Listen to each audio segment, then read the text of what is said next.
Welcome to another day of BSL. I am Nyokin, and joining me, of course, is Gypsy. Last week, we got to see Eon Zerg and Bonneth get out of their groups in record fashion, so fast. But this week, we've got totally different groups. It's not going to be a ZVZ fiesta. This time, we've got Group E, which is a Terran versus Terran fiesta. And in Group D, we've actually got a balanced group. We've got Terror, the Peruvian Hope, and also Cadenzi representing all female Brood War players. So who do you think is going to make it out of our groups this time, Gypsy? Is it going to be Cadenzi? And who's going to come out of Group E? Because even though it's a Terran Death Squad, we've actually got Dandy race picking probably Protoss versus Terran. Yeah, well, first off, guys, we're going to have Group F, I think, right? So Group F is Yes, going to be Group Terror, F. Boa, Oya, and Cadenzi. And then after that, we're going to have the big Terran Goon squad. But in Group F specifically, as we get this graph, the whatever the brackets up, we got Terror, Boa, Oya, and Cadenzi. And yeah, like you said, this is actually going to be a pretty hard group to predict, I feel like, because I would say Terror, Boa, and Oya are probably, well, Terror is always good. I think Boa's been playing a lot for this tournament. Oya, we saw just completely destroy a couple weeks ago the race wars in very impressive fashion. And Cadenzi's always sort of competing in Korea in various tournaments and also always getting coached by a lot of the really strong Korean players. So honestly, I feel like this group is going to be a real toss-up, especially since I think the clear favorite here was probably Terror, just in in terms of his previous past experience, previous success, things like that. But I know for a fact, and I know you were there too, Nyokin, yesterday, it was Terror's birthday, and he had a big drunk stream. So I think that might actually play into this. I'm not going to lie. I think he's probably a bit hungover, but hopefully he pulls through. And then obviously the other group, we'll talk a bit more when we get there, but it's going to be SPX, Vadi, Dandy, and La Abuela. And if Dandy plays PVT, that's going to be much more interesting, I feel like, than getting all those TVTs. But first in Group F, I don't know, man. It's really tough to call. I think Cadenzi is a bit of an underdog, so I'll just leave it at that. But first game is going to be Cadenzi versus Oya.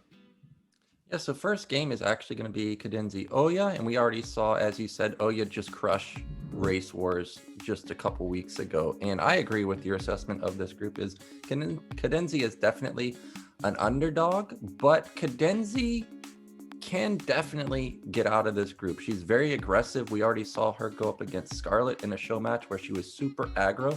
So even though I would say overall MMR of all these players is about 2,300 to the 2,400 range, with Cadenzi maybe slightly lower, it's not considerably lower. And because it is ZVP, where Protoss players really struggle with reading what the Zerg is actually doing, Cadenzi could definitely get out of this group, I think, if she runs into Oya and Boa.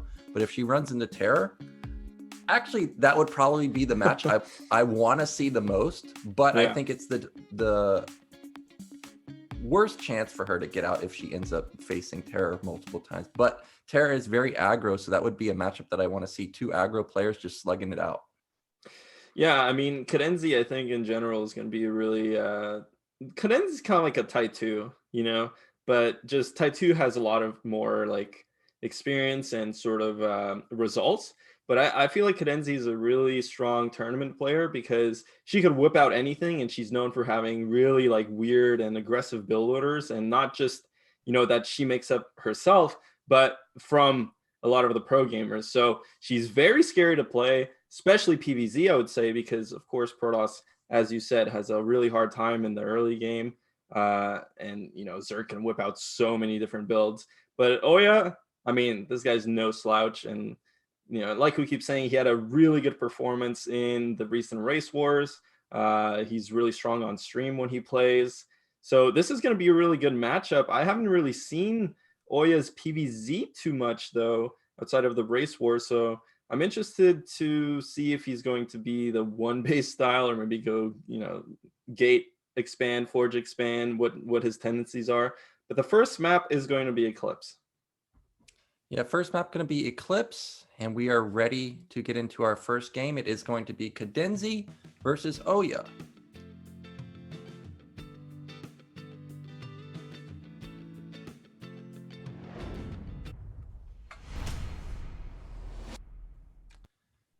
And in the top right, we've got our Swedish Protoss in the pink. It is Oyaji. And in the bottom left, we have the famous Scots girl living in Korea. It is Cadenzi. Yeah, so Eclipse PVZ. Eclipse PVZ. What are my thoughts on this map? Do you have any thoughts, Dan? So we've been seeing more gateway expands these days, but particularly on Eclipse, nothing really stands out to me other than the third bases being a struggle. So if Cadenzi can put on enough pressure to keep Oyaji just back into his base, I think he will be in trouble, because actually I've seen a couple games of Oyaji where he for a long time stays on 2 bases, even longer than most Protoss players, and ends up actually like double expanding. And I think the last time I saw him on this map in particular was a cast that I had done, just a private cast, and it was him going goons into Zerg. And there was a point in that game where he had like 70 probes on 2 bases. So if he opts in for that same particular strategy, I'm going to be very weary if he gets contained by mass hydras, because it's going to be very hard to get out. Yeah. I mean, I think in general, Eclipse is probably a pretty good PvZ map. You know, it's not that big.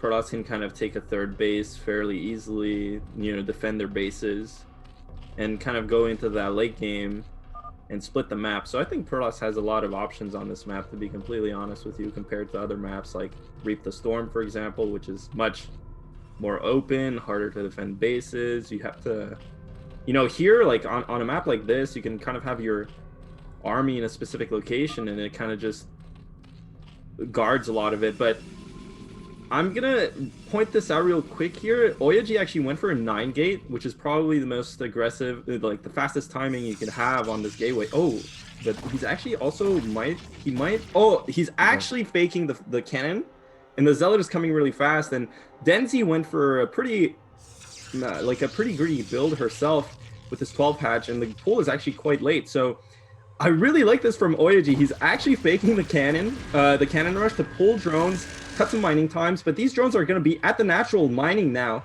so it's going to be much easier for the zealot to actually get on top of them.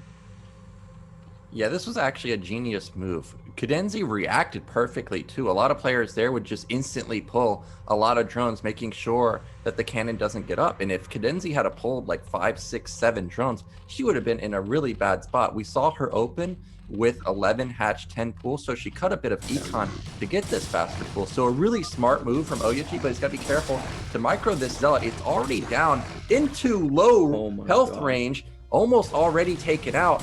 Now the probe gets taken out, and already this is pretty much a catastrophe for Oyaji.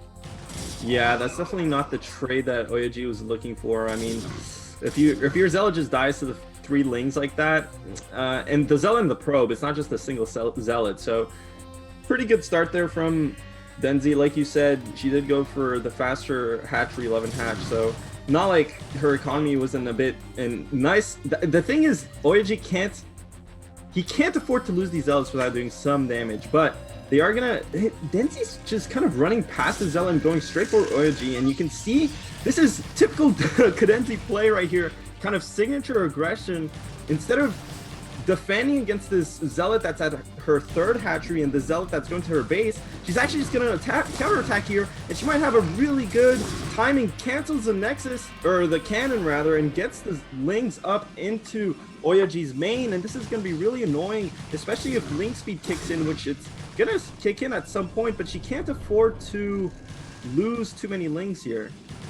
Well, Cadenzi, while all this is happening, it keeps building more lings. But if you look at bottom left, there's still that white dot at the 3rd hatch. So if Oyaji stabilizes here, which it looks like he is because there's 4 zealots, that's a dead hatchery. I can't believe that 1 zealot is going to end up taking a hatchery. And as you were saying, Speed should be coming in soon, but she's not even mining gas. my So this is literally just pure Ling. Now both of the holes at the entrance are just clogged. There's no way that Lings are going to get in.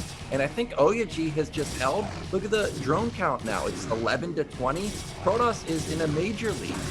How many times do you see a single Zealot just kill a hatchery like that? My god, this is...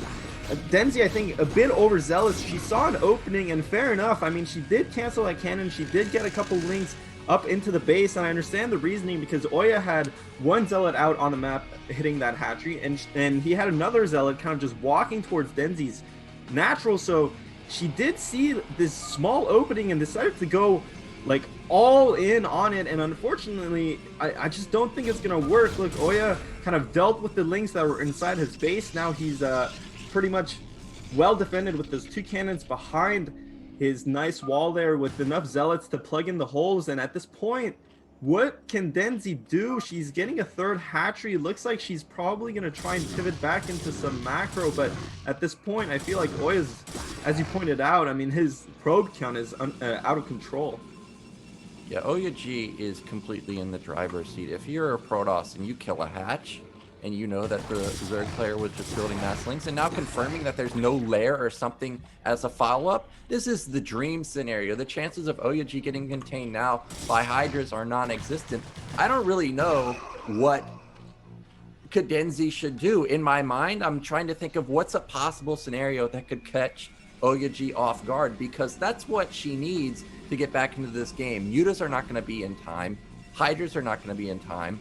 Really, the only thing that came to mind was something like Speedling with Burrow, and pray that you get like 60 Lings out on the map, and as soon as Protoss leaves, just instantly counterattack. But even if she was to make a move like that, there's 3 cannons set up. Yeah, I mean, it's just unfortunate because CadenZie just didn't get the compensation for sacking her third hatchery, and sometimes as Zerg, you can't play, after playing so aggressively in terms of investing into Lings early game like that, you can play a catch-up game for sure, but at this point I feel like her early game just didn't do enough damage, and she took way too much damage dying, you know, losing that hatchery. And it is hard to kind of think about what could Zerg do in this situation to come back, but the thing is, there are times when Zerg is so far behind that there's really not much that, you know, Zerg can do. And at this point, it's hard to say whether or not CadenZie is actually massing these Lings for an all-in, or if she's just reacting to the incredible kind of Zealot count from Oyaji. And Oyaji is going to be threatening a push out anytime soon. And what's CadenZie threatening? I mean, she's getting a Spire, she's getting that second gas, so it's going to be Mutalist. And luckily for her, Oya actually chose to skip his Stargate because he saw how, slow the lair was. But he is going straight into this Dragoon build that we've seen him do so many times before, with the Dragoon range coming, 4-gate Goon. And I mean, once you get a decent amount of Goons, they deal with the Mutalisks really well. The one thing about Dragoons is that they're very immobile.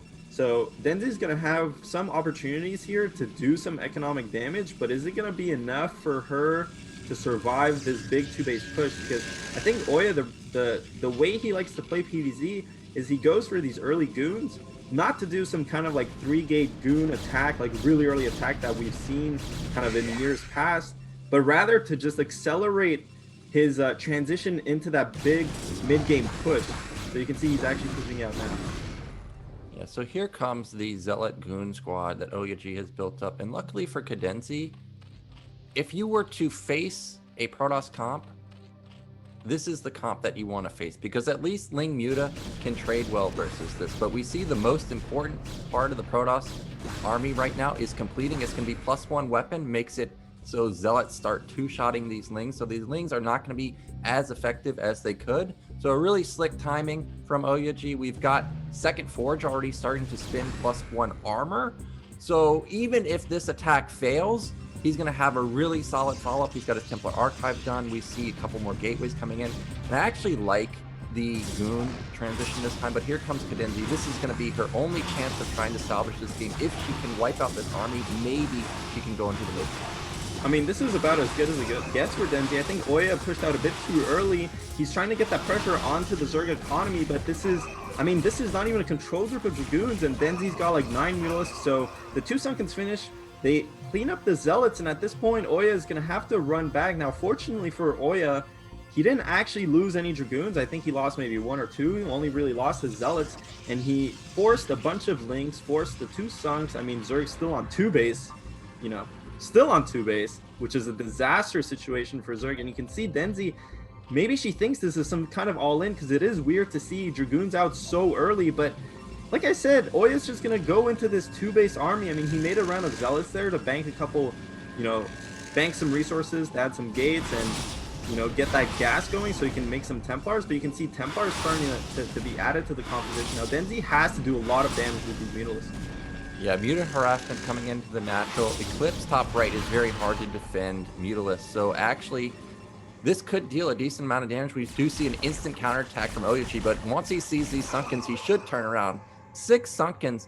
So now Oyuji should be aware that, hey, this is Zerg just trying to camp it out on 2 base.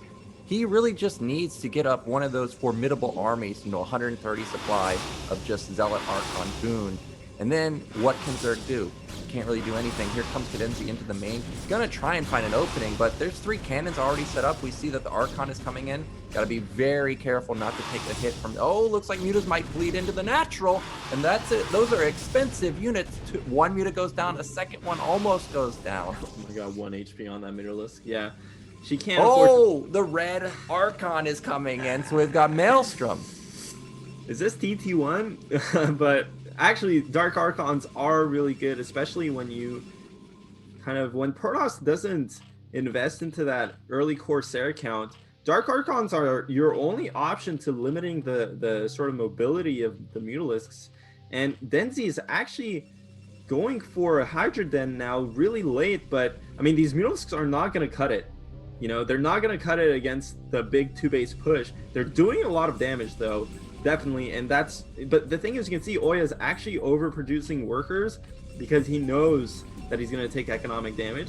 So at this point, even if Denza flies in, kills a couple probes, and trades Mutalisks for the probes, it's not going to be worth it, which is kind of weird to say, but, you know, still, Oya kind of trapped inside of his base because, you know, Mutalisks are just so annoying in this matchup, and you can see that's why, really, you always see Corsairs in this matchup, because there's not really any efficient way of dealing with these Mutalisks, and CadenZie is getting really good value. The Archon's there, she has to kind of dodge away from the Archon, but if she keeps kind of shaving off these Dragoon numbers, maybe she can buy enough time to get a 3rd up and get her army going. But I mean, I'm telling you, man, this push from Oya, it's coming. Yeah, it's going to be a devastating push once +2 armor kicks in. We've seen it start, it's about 25% along. But killing those goons makes Oyuji question the potential strength of his army. So we see that CadenZie is trying to set up mid-left. If she can get it set up, I'm still somewhat of a believer in this game, but generally once Zerg starts camping, they need to have all their bases already set up. So for her to not have her set up already, she's still in a bit of trouble. Oh my god! With the Maelstrom, the Archon's just sitting there, just going to blast down all of these Mutalisks. And this is 11 Mutas all caught. They somehow 7 of them survive. So a very lucky scenario for CadenZie there. But this is going to trigger a counterattack from Oyuji. Yeah, dude, so lucky that there's no Storm to follow that up, just the Archon and the Goons, but that did so much damage, and you can see CadenZie committed so much to this Mutalisk production. She still has a flock of Mutalisks despite losing 5 there, and Oyuji with the kind of unorthodox base to take, but it makes sense because, you know, these Mutalisks have been flying around in this bubble clock position for a long time, and the thing is, CadenZie's really annoying with these Mutalisks, but this massive Protoss army is about to knock at her doorstep, and does she really have an answer? We saw a couple Hydralisks, maybe a control group and a half of Hydralisks at her natural, but they're now behind the Sunken, so she's just gonna sack her 3rd and try and get some damage onto, you know, Oyuji's main, and this makes a lot of sense, but again, Zerg is so far behind. Here comes the big push onto the Sunkens. The Dragoons kind of engage, but have to back off. Yeah, we see that CadenZie was putting down a 5th hatch at her 3rd base. I think if that had been 6 Sunkens like we see at the natural, she may have been able to hold the third base and also her natural, and then kept Oyaji stuck in his base with a few of the goons. But because the third hatch goes down, Oyaji doesn't really have to do anything now. All he has to do is prevent CadenZie from taking a base. He should consider about taking top middle at this point, or bottom middle, really. He has complete map control. Here come the Hydras, they're pushing out, but remember, this is 0-0 versus 2-1, almost 2-2. So you can see how strong these Zealots and Goons are dealing with these Hydras. They just fall one after the other. 5 Sunkens behind these 5 Hydras. That's all CadenZie has, and I think this is going to be it. There's just too much Protoss.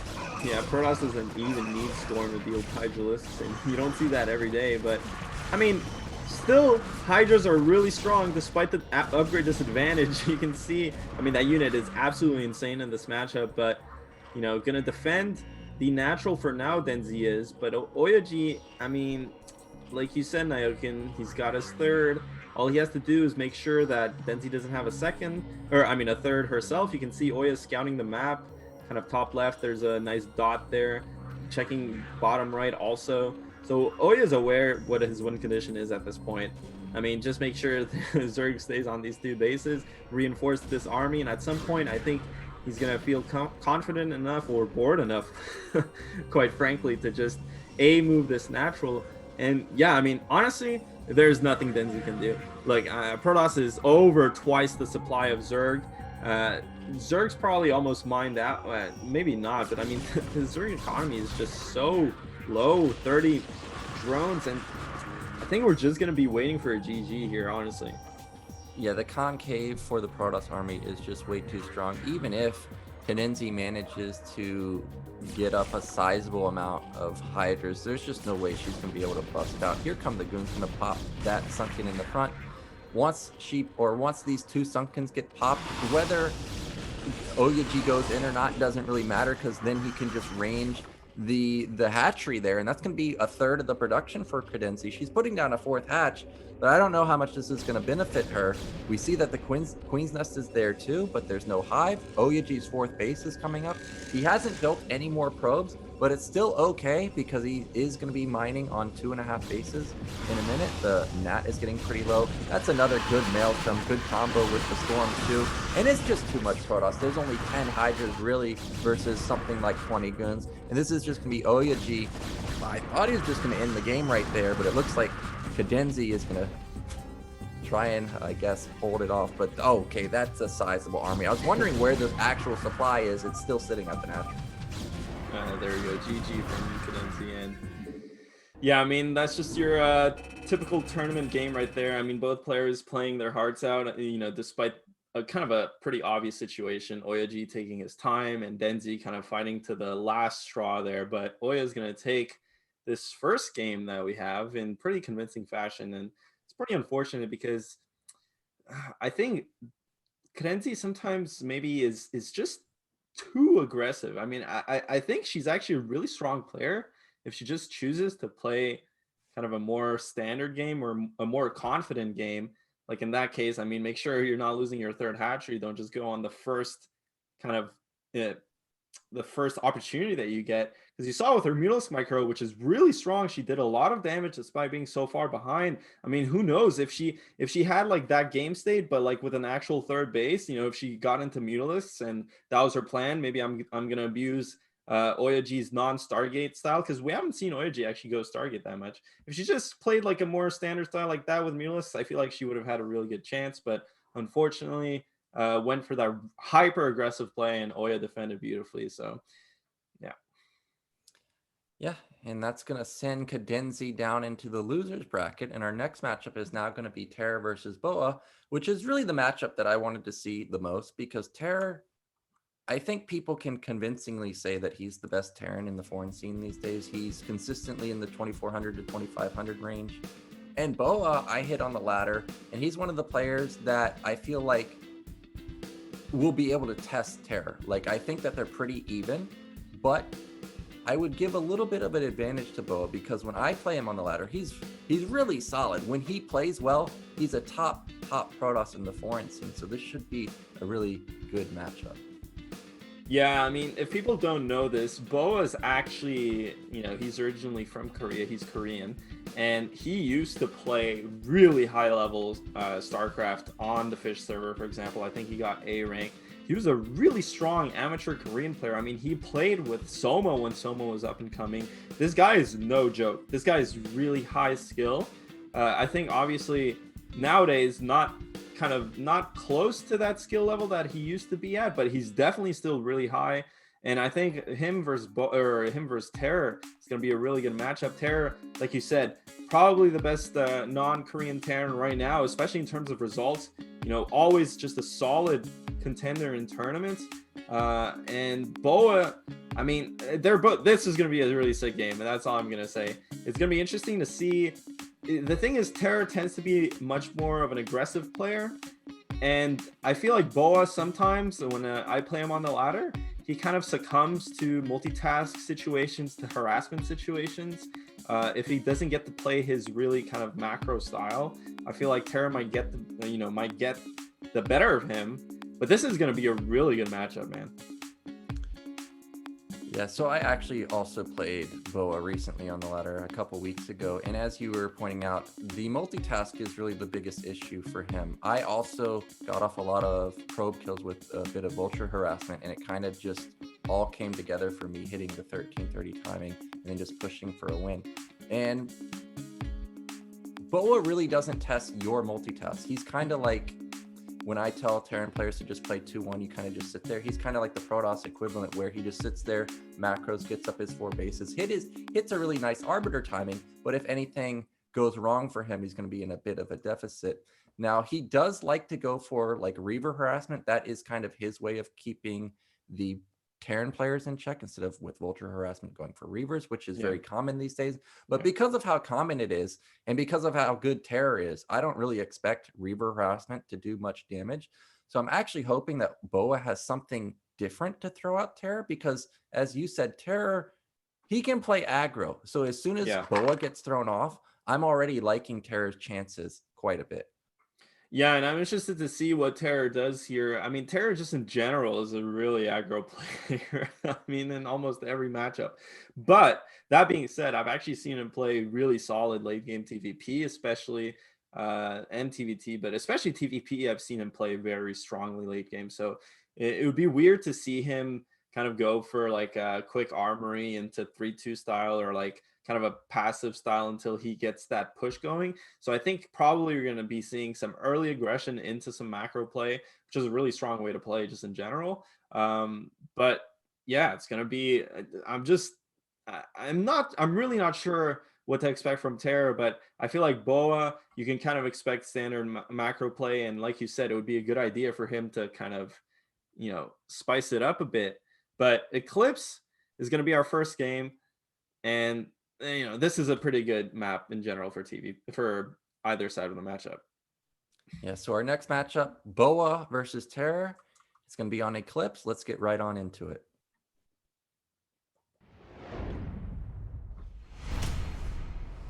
So in the top right in the pink, we have our Peruvian hope. It is Terror. Oh, what's this? Bottom left, we've got Boa already sending out the probe, but this looks like it's going to be a proxy, 100% proxy and a gas steal. I can't imagine that this is just for a really early gas steal, although it could be. But the thing is, if you gas steal before the Rax is up, there's just no point, really, honestly, unless you're following it up with a proxy. So, like you were saying, Naokin, hopefully, Boa does something to spice it up. And look, on a 2-player map, going for that proxy, usually always a pretty decent play here, unless the Terran micro is top notch and on point. But I do want to say this. Do you see Terror's name? 3-base Terran play. And he's been running with some clowny names on his stream, like Macro Lover, when he intends to like cheese you. Just some crazy stuff. But 3-base Terran play, I wonder if this is a mind game, but it is pretty funny to me. Yeah, so this could be a bit of a tell because this probe comes in and this is not an intended gas steal probe. Now it does gas steal, but this is not a probe that would gas steal often. A lot of times Terrans would cancel their SCV to get the assimilator up in time. So Terra should already be wary that this could be a proxy, and you can see that his SCV instantly scalps it. Now I think that the gateway's a little bit forward. Now I don't know what your counter to gateway expand is, but you can pull probes, or at least I thought until recently when I played Amp on the ladder, who was off racing as Protoss. He built a gateway in the center of the map. I pulled off 6 SCVs, went to attack it, and killed it. You know what he did in response? He pulled off 6 probes himself and just fought my SCVs. So I had to make a decision. Am I going to kill the gate or am I going to kill the probes? Because if I don't kill the probes, I lose my SCVs. Yeah. So either way, you're screwed. We see that Terror is actually going into 2 racks. And this is a fine counter to the 1 gate proxy, but I don't know how well this is going to work because now you're stuck with Marine Medic. First SCV goes down. Okay, this is actually a really nice wall because the Zealot, I don't think, can get through that small crack, but there's really not a lot of area that it can get into the mineral line. This is massive already now, and this is terrible for Terror. Losing that first Marine for free, losing an SCV already. Now he's also pulling SCVs to kill the gas, which makes no sense because he committed to the 2 racks here. I really like the 2 racks response in general. I think this is necessary versus 1 gate proxy into gas steal because, you know, if you have that gas, at least you have a factory coming at some point. So you just have to defend the Zealots long enough until your Vulture's out. But here, the factory is going to be so late that if Protoss keeps sending Zealots at you and just massive Zealots, you really need that second racks to sort of counteract, you know, just Zealots in general. So I like this now.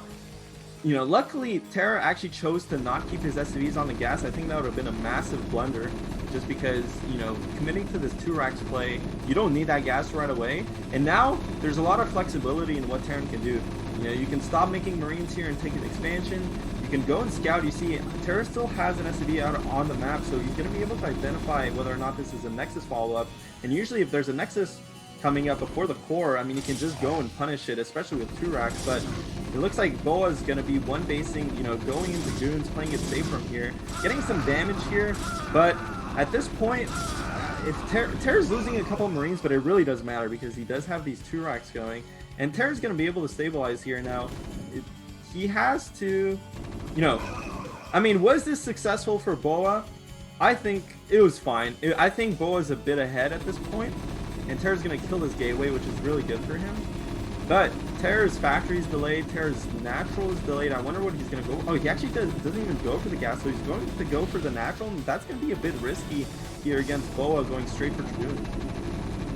Yeah, well, we did see Terra. Oh no, this is going to be a flank of Zealots onto 7 Marines, and 3 Zealots should beat this. First Zealot is going to fall, but 2 Marines fall in response also. And Terra's in a bit of trouble. He got greedy building his command center. He may actually have to cancel it. We do see a couple SCVs being pulled. Really nice drill there to actually catch a Zealot, but they still just run through. They don't care. They're just going to pop down a couple more Marines, and Terra's in big time trouble now. Yeah, he's in big time trouble, not because he's going to lose to these Zealots outright, but there's a Dragoon coming across the map at some, I think, I mean, I don't know if that's a Dragoon or a Zealot, but like he has to put down the bunker. Dragoon Ranger's on the way, and the thing is, he's losing all his Marines now. Again, he's going to have 2 racks to replenish the Marine count, so he's going to be okay. But the problem is his factory is going to be delayed, and he keeps losing Marines. This is terrible because the more Marines he makes, the longer his factory is delayed, and Bo is going to have a Dragoon follow-up here soon. Yeah, that Zealot just picked apart every single weak unit there, even picking out the SCV, and then he runs by. We were talking, or if you guys watched ASL just recently, the Sharp games, we saw a couple of Zealots just run by and win the game. I feel like I'm seeing a repeat here. These Zealots are just immortal, killing so many Marines, and I actually didn't really like Boa's follow-up because I was watching his probe count the entire time, and it was really low despite getting a couple SCV kills. So these 3 or 4 Zealots, I think, simply salvaged the game for him because behind this, as I said, you don't see the Nexus blinking. There's only 23 probes. So for him to eliminate all these Marines was a huge win for him. Now, of course, it's not over because somehow Terra is able to get up his factories in time. The range is still not done, so he can't punish the bunker. Now, I see some movement to mid-left. Is that going to be a double expand from Boa? Yeah, it looks like it's going to be a double expand, which makes a lot of sense. And I think in general, though, Nyokin, honestly, I really am not... I don't want to be negative and stuff, but I'm really not a fan of Boa's build here. I think Boa made way too many zealots. He didn't tech into his core just fast enough. He didn't take his natural fast enough. And the thing is, like, when you overmake zealots, I mean, you just delay everything, and they didn't really do that much damage. They kind of just kept trading for Marines, which is what Terran wants when they're going for the 2 racks. You know, Terra didn't really lose that many SCVs and these Dragoons. Now this 2-gate is going to be really annoying to deal with because look, there's already 5 Dragoons hitting on this bunker, but the tank is already out.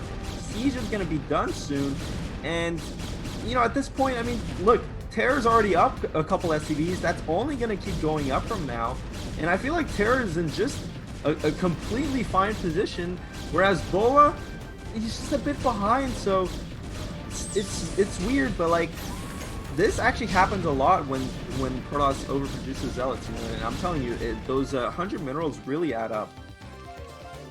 Well, we do see that the siege mode did kick in, so the goons are going to back off. Now, I actually like Boa's follow-up going into the 3rd Nexus. We have the Robo coming in too.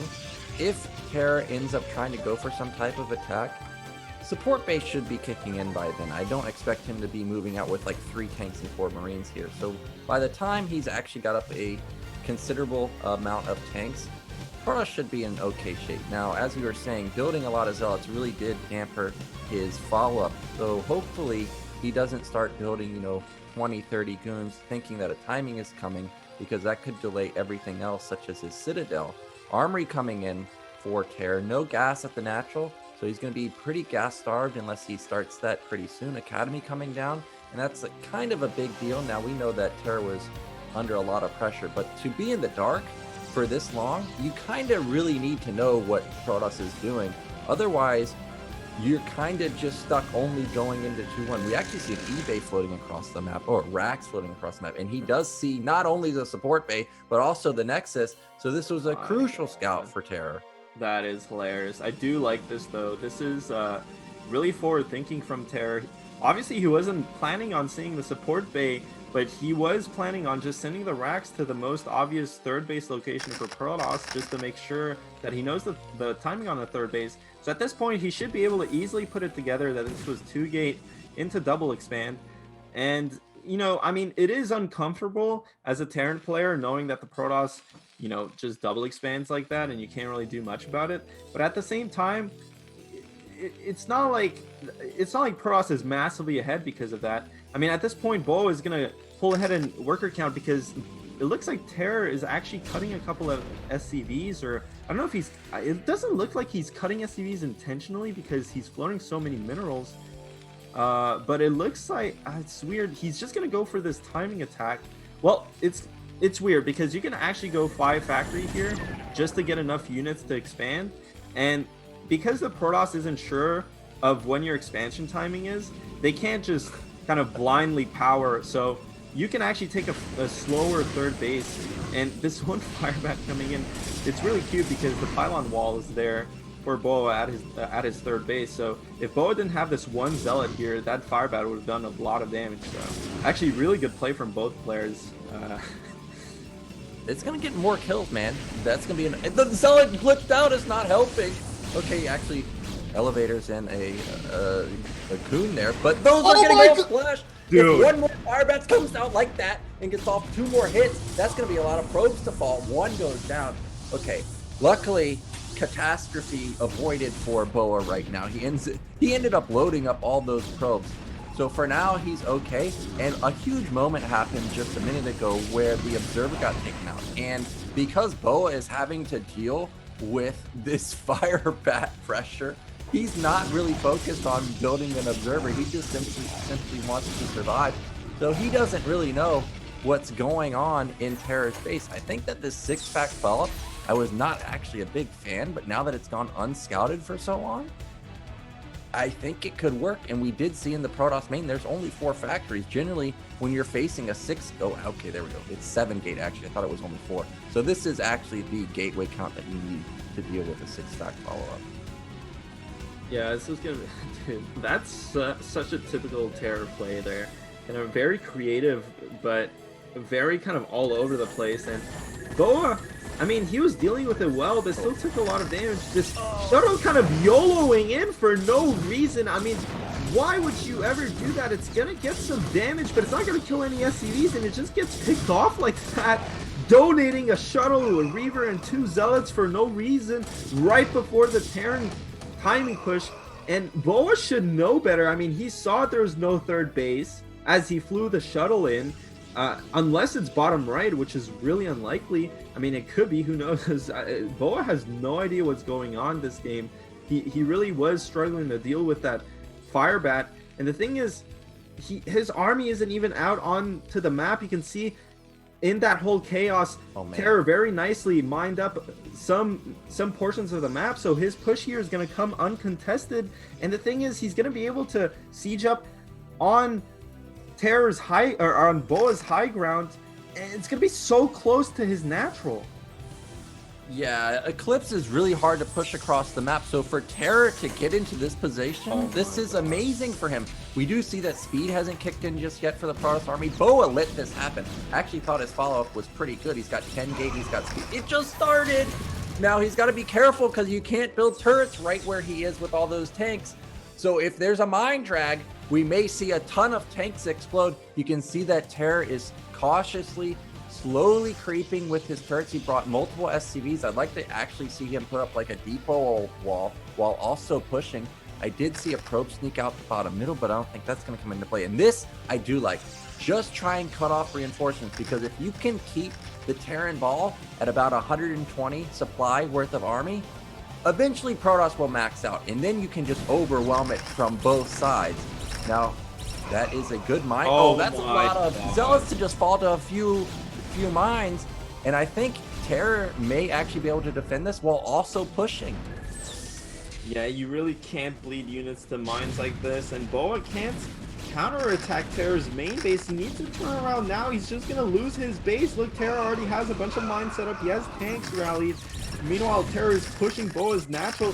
Boa's coming in. Nice drop on the Reaver on the high ground. It's going to maybe kill a tank. No, it just gets cleaned up. And at this point, all the Zealots died. He did absolutely no damage, killed almost no units. And Terror is getting to siege up outside of his natural for free. Boa is going to have to basically funnel all his units down this ramp into that choke in the natural. And they're just going to get completely mauled by the Terran units now. It looks like Terror doesn't actually have his vultures in position to defend these tanks. So Terror's gonna lose a couple of units himself. Where did Terror's vultures go? Did they all die to mine? Did they just all run back to the base? Boa's gonna be able to clean this up for free when this should have been an easy win for Terror. I don't know what happened to his vultures, but that was such a huge blunder. Yeah, I actually thought this was going to be the game-winning push because everything looked so solid from Terror. The defense was immaculate, but I do think that he ended up sending all of his vultures back, and that just left pure tanks isolated, and Goons and Zealots end up cleaning it up. Now speed has kicked in. I did see that the Arbiter Tribunal had also been built too, so that means that Terror's on a clock to actually end this game, because once the Arbiter comes out, we don't know how many scans he actually has available. Probably not that many. So Boa just holding on barely by the skin of his teeth. He's continued to not build any probes. He's got a perfect amount on 3 base, 55, but Terror's also not building any SCVs, so this is going to be it for him. Here he comes again. This is a lot of tanks. It's at a 6 or 7. He's slowly thinning out the Zealot ball, but I just don't think that Terran has enough, but maybe he can get through here. It's been really close. I mean, Boa is still kind of losing a couple units. He might be going a bit too early. Those Zealots take so many mines. They took so much damage from the mines. These vultures are going to be able to quickly clean them up as the tanks shoot the Goons in the back, and that was pretty nice for Boa for a sec, but now he's committed and he's going to get this tank. The thing is, it's just so hard for Terran to do anything here. I mean, he really you know, once you're on this 2 base and your push gets kind of cleaned up a bit, it's so close, man. I really don't know. He has so many reinforcements coming, but at this point the Arbiter is out. It might be enough to crack open the Protoss defense, and especially if Boa keeps taking these fights. He's so overzealous instead of just waiting for more production rounds, but he gets a nice shuttle bomb onto the tanks in the back line, and these Dragoons are cleaning up the front line, and somehow, I mean, Terra's just not keeping his units together, and Boa is finding damage where he shouldn't be. Yeah, even though there were 7 to 8 tanks there, those 3 to 4 tanks that are in the back right there, they were not shooting in the majority of those fights. They are still alive, so for now the tank count is still sizable, but with the Arbiter coming in, that's a game changer right there. Loaded up Reaver, that's going to be taking out these 2 tanks easily for free. Here come the Zealots in the front. Goodbye, tanks. And with these 2 tanks going down, I think this is probably going to be the end of the game for Terra. He's just running out of steam. We don't see a 3rd base either. Arbor is getting dangerously low. Can't lose that unit. That's one of the most expensive units in the game. But I think there's just too much Protoss at this point. It looks like Terra's going to hold on for now, but at what cost? Like, we're losing all of our tanks. Yeah, and that's the big thing with these 2 base pushes is once you start losing tanks, you run out of steam. I mean, the production is still there. He's still mining off 2 base. He still has 6 factories making units, but he just doesn't have the tank count to deal with these Protoss units at this point. And Boa, he's just going to keep making off these gates. I mean, it's going to be close, and he's going to lose an Arbiter. Boa is also kind of playing a bit sloppy here. Instead of consolidating his units, he's also kind of just running at the Terran. I think they're both kind of running at each other at this point, but Boa actually manages to get a crazy transfer of probes in the middle of this fight, basically. So he gets his 4th base running. This Arbiter is keeping the Reaver alive. Somehow the Reaver doesn't get shot by the tanks, and it's going to get so much value before going down. Kills 2 tanks. And again, they're just trading units, but that's always good for Protoss. And at this point, Boa also has another Arbiter banking energy for a stasis at some point. And Terra just has 1 tank on the map, maybe 2 tanks. Now, Boa mined out his main base, so I'm assuming Terra also mined out his main base. But the fact that Boa managed to get this 4th base up in kind of the most random location, there's no way on earth Terra, unless these probes walk in. I know Terra's going to scout the 6 o'clock, so very lucky for him. He's going to be able to get a couple probe kills, which is going to be really important because Boa's economy is not looking that great either. But at this point, Terra is basically mining off of 1 base and Boa's off 2 base, which is massive for the Protoss. Yeah, this is a really smart move from Terra to send that Vulture, and it got like 10 kills. And I've been watching Terra's money this whole time. He's been floating around 800 to 1,000 minerals. If he had a command center completed and was taking a 3rd base, I still think he would have had a shot. But because we just see that the main has mined out, that's not what you want to see as a Terran player. So he's going to be stuck on, oh, he just now started his 3rd base. There wasn't even one in the main to float over. So he's going to be really lacking on econ. He can't continue pushing. Now he's kind of just stuck trying to harass with vultures, meanwhile trying to defend top middle. And that's going to let Boa get up his 4th base up and running, resaturate that base with a bunch of probes.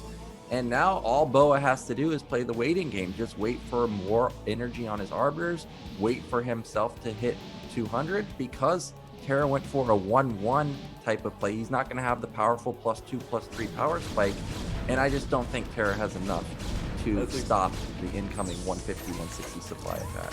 That's totally right, Nyokin, and you can see Terra is also going to take a 3rd base here, so Terra can kind of economically at least stabilize this situation into kind of the classic TVP where Protoss is up just 1 base. That's kind of like the status quo, the normal situation. But the thing is, in going for this fast the strong 2 base push, your upgrades aren't there, your vessel count isn't there, suddenly recall is becoming a problem, so you're going to have to think about recall defense and spamming turrets or mines or something, but you just don't have the econ that you normally would. So as I say that, the recall comes in at the fresh base. It's going to be able to kill the command center for free here, and Terra really, his only choice at this point is to go for a counterattack. This is going to be really strong though, because basically Boa's entire army is at the 12 o'clock, and it's kind of sectioned off in the map because it's going to have to clear all the mines. But Terra's army kind of just derping around a bit, not going straight for the Protoss base. So that's going to buy some time for Boa. Looks like Terra's gonna take the 6 o'clock, but again, the thing is, I think Terra is about to mine out at his natural, and Boa also is gonna mine out at his natural, but Boa's gonna have that third base mining still. So this is gonna be a really hard situation for Terra to pull off, especially because he has no EMPs to work with. There's 2 arbiters. One doesn't have energy from the recall, but I can imagine the stasis is coming. The stasis wasn't that good, but there's just so many Protoss units. Terra's positioning is perfect here for this fight, but the thing is, he just doesn't have that many units. They're going to be very cost efficient, but the Protoss flood is just going to be too much to stop. Yeah, it's just a pitiful army from Terra. He put it in the spot that you want to put it in. He traded extremely well, but there's just too much Protoss at this point. He's mined out in his main and his natural. You can see how desperate he is. He's trying to float the bottom right, but that was already a Protoss base. So GG coming in for Terra, and Boa is going to be the one to take that game, and he's going to be going up against Oyaji in the winner's match. Yeah, just scrappy game from both players, honestly. And Boa kind of comes out on top. They're kind of just like sitting there face to face, just slapping each other, kind of punching each other away. A good old fist fight, but it looks like Boa kind of got the better there, and he goes on to the winner's match against Oyaji, and that's not going to be that's not going to be an easy game for him, rather. And Terra's going to be facing off against Cadenzi, but first we're going to have Oyaji versus Boa. Yeah, so PvP coming in, but Boa didn't look as solid as I remember him like a year ago. Boa is a very good player, but I think he's someone that takes multiple months off, like as a break. I always see him for like a few weeks and then he's gone. And then he comes back and he's for a few weeks and then he's gone.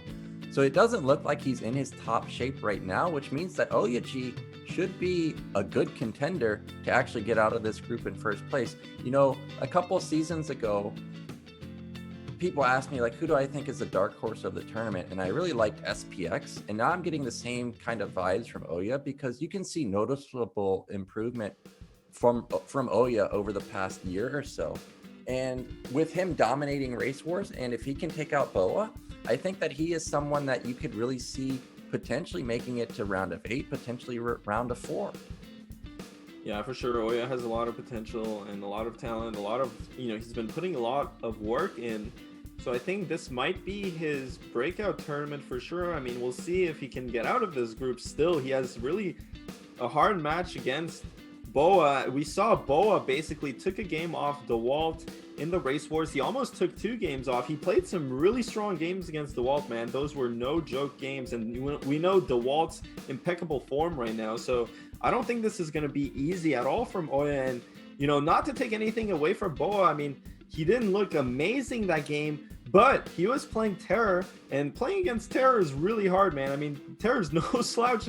He's probably one of the best non-Korean players right now, so it did look close, but I mean, it was against a really strong opponent. So I think still Oya has a lot of work cut out for him in this matchup, but I don't think there's a clear favorite here. Yeah, so we already saw some PvPs in the earlier stages of this tournament. Tech is a Peruvian, I think he's from Peru, a South American player, and we saw him almost kill DeWalt with those haymaker reaver shots on the high ground of Eclipse. If Oyaji can have a trade like that, he really does have a shot at taking out Boa, even though Boa did take a game off of DeWalt. You got to remember that game was proxy 2 gate, and DeWalt played a pretty greedy build. They did have a slugfest on Polypoid, but DeWalt actually just managed to take him out with just superior mechanics, superior play. Now, Oyaji is not DeWalt, but Oyaji is very good. I still think that Boa is a little bit of a favorite, but Oyaji, because of how he's been playing lately, I think there is a good shot for him to make it. Yeah, but again, it's PvP, so anything can happen. I mean, like you said, Tech the Chilean god. It's funny because we actually both called him Peruvian, and I remember in the cast I was like talking about how he's a Peruvian legend, but he's actually from Chile, but obviously a really strong player, and he almost took out DeWalt. So literally anything can happen. I mean, not to take anything away from Tech because he's a really strong player, but DeWalt's a clear favorite in that matchup, and DeWalt almost got completely slapped by him. So PvP, I mean, absolutely anything can happen. Now, it looks like we have the wrong graphic here. It's actually going to be Boa against Oya, but it's going to be on Reap the Storm. Really interesting map, and we're going to be getting into the game here.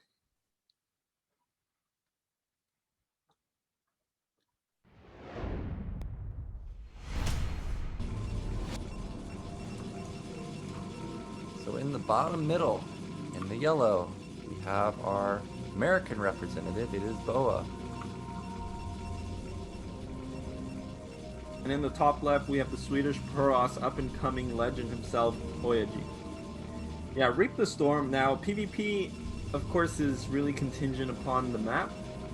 The biggest factor is whether or not there's a ramp. Because you can see, you know, especially on...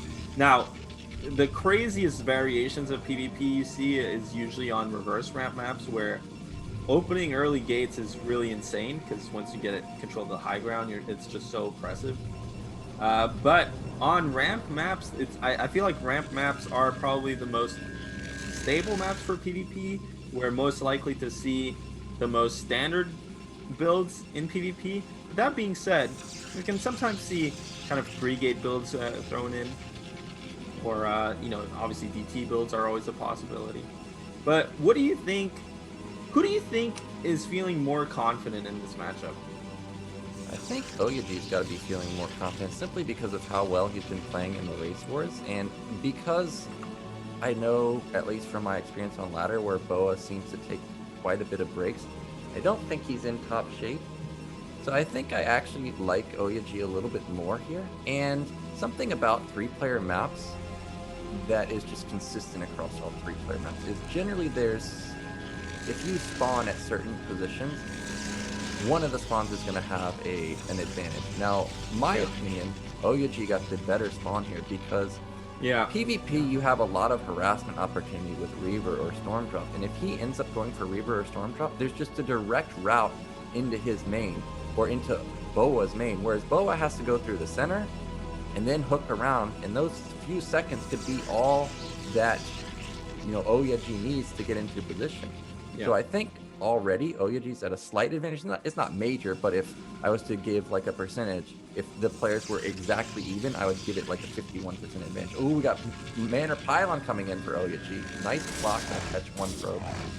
Yeah, these Manor Pylons are always worth it, especially if you block off a mineral patch. I mean, catching a probe is, you know, an added benefit, but if you can just block off a mineral patch, it kind of pays for itself. He's not going to let it finish though, because the Zealot and the probe were hitting it for a really long time. So Oyaji actually going to get some nice damage off with that Manor Pylon, and he still keeps the probe alive. You know, generally you see them. Oh my god, that was actually really unfortunate for Oyaji. The probe dies so fast that Boa can choose to go for a straight, you know, he could do whatever he wants, and Oyaji, the thing is, it's really important to keep that probe alive as long as you can, because as long as that probe is alive, the tech gets delayed, right? Because as soon as one player reveals their tech to the other player can basically just choose the most kind of greedy or abusive path to take. So for example, obviously you can't put down a Citadel because then they know you're going DTs, but if you put down a Robo, then the other player knows there's not going to be a Citadel, so they can just go straight Reavers. And at this point, Oyaji, I mean, Boa didn't choose to do anything with the fact that he killed the probe slightly earlier than usual. He didn't really have the resources banked up for anything, but I mean, he could have just canceled range or something crazy like that, or canceled the Dragoon. But it looks like he's just going to go for a Robo, but Oyaji went for that second gate right away, which was an interesting decision. I wonder if he's gearing up to take an expansion. Yeah, funny enough, if Boa had to cancel the range and gone straight into Citadel, this would have been a build order win. I think he ended up being content with one gate follow-up himself, to just because he came in and scouted that there was no Zealot. He saw that this was a straight Goon follow-up, and generally the most common follow-up, I imagine, would be 2-gate, because they have to make sure they're not going to die to Zealot Goon combo. So I think Boa knew that it was going to be 2-gate, and actually just going straight into Citadel would have, well, I think it would have killed him. Robo Observatory builds pretty fast, but overall, both players playing pretty standard. There goes the Observatory for Boa. He's got a slightly delayed gateway. That's, of course, the support bay follow-up. Just such a staple in the PvP matchup.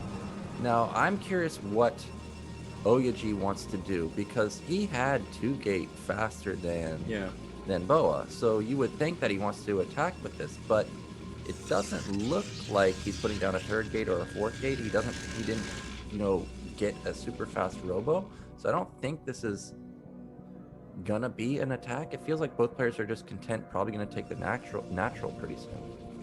Yeah, when you go 2-gate like that so fast, like Oyaji did, you can kind of assume that it's probably unlikely, specifically at this timing here that Oyaji is moving out at, that the other player has as many units as you, so he gets to check whether or not Boa went for an expansion, and as soon as he doesn't see this expansion out, I'm assuming at this point it looks like DT timing has passed. He sees the blur though, so definitely aware that there's an observer out on the map, and this is actually terrible for Boa because Oyaji went for this kind of weird timing. I wonder if he planned out his timings perfectly. I mean, this is, you know, an area that I lack at specifically as a Terran player. But you can imagine maybe in certain build order variations, the Reaver was flying into, you know, the shuttle was flying into Oyaji's main, or the DTs were running there. But fortunately for Oyaji, none of that happened. So he got to kind of station his units outside of Boa's ramp. But Boa very cleverly uses the Zealots to tank a couple Dragoon hits as he pushes down the ramp, and he's able to get his position. So, you know, kind of disaster avoided there, because, you know, Oyaji could have gotten some really good trades. Now, if Boa loses this observer, that's absolutely terrible, because observers are really expensive in this matchup. Not because they cost a lot, but because your robo is always being used, whether it's to make more Reavers, make more shuttles, and when you kill that observer, you cut into the shuttle and the Reaver production, which is massive. So unfortunate there for Boa, but he's going to be able to get his expansion out faster than Oyaji. He has a Reaver out, and Oyaji, he's a bit on the back foot at this point. Now, they're both going to be fighting in the middle of the map, though. I think Oyaji's in trouble, because that's going to be an interception on the low ground. I'm waiting for the shuttle to come in. There's also 2 Zealots in the front tanking a lot of damage. Oyaji has more goons right now, but now that the Reaver has shown itself, that's going to push these goons back. And Oyaji, okay, there we go. There is the Reaver that I was waiting for. Now, Boa has to be careful moving into high ground like that. The Reaver's not firing for Oh Oyaji, my god! Dude, he killed the shuttle as the Reaver got popped back in, so really unfortunate there from Boa. Completely mismicroed that. That was terrible. He thought he had an advantage because there was no shuttle on Oyaji's side, but of course Oyaji had the high ground, and Oyaji just focus fired the shuttle very smartly, and Boa just unfortunately just loads up the Reaver at the worst possible time. Now, if he needs to snipe this Reaver really cleanly there, he's not going to get hit by that Scarab. That was really close. Boa, though, he lost 2 Dragoons in the process. He's going to have a Reaver at his base to defend, but it's only 3 goons and 1 Reaver against 6 goons. I think Oyaji going to temper kind of his steel a bit, going to take his time. But Nyokin, look at the probe count, man. Yeah, this is what I was going to point out before the fight, is actually Boa, if he had gone like all in here, like 3-gate Reaver, he would have been in an amazing position. But here comes another attack from Oyaji. He's going to pick off the Reaver, but he's going to trade his goons to another Reaver coming out, and that's going to be Boa holding on. Now, because Boa wasn't able to end the game with his attack, Oyaji has a sizable probe lead, and that's going to be reflected in the econ very shortly. But if Boa had gone for a decisive timing, building extra probes like that, 10 of them, that's a lot of resources. Building extra pylons, that could have been cutting into his goon count. So for Oyaji to hold there was crucial, because otherwise, for sure, Boa's going to have more units. But now that he's held 40 probes to 28, that's almost like double the econ, basically. This game's over, man. I mean, yeah, like, look how many gates. This is just simply a reflection of having that many probes. He has 5 gates up. Meanwhile, Boa's struggling to get up 3.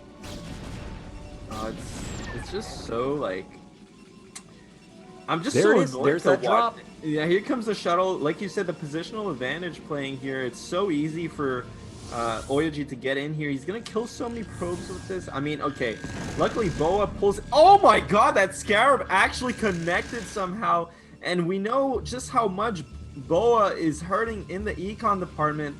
And this is one thing I really, it just pains me because I actually really like Boa as a player. I want to see him like do well because I know he's like high skill, but this is one thing about his style in general, and I think it's a trend across all his matchups. But I think he tends to cut probes too much, and I think his idea is that he gets the minimal amount of saturation needed off one base, and then only once he starts expanding, only once the expansions are actually done, he starts using all nexuses to kind of catch up in probe count. But at this point, like, it's just so late, man. Like, he's been mining at basically half probe almost. Disadvantage, and another look at the probe count now. Scarab Like shot goes off. Connection. He went from 25 to 17, like you said, 10 probes. Dude, this is such a disastrous situation for Boa, man.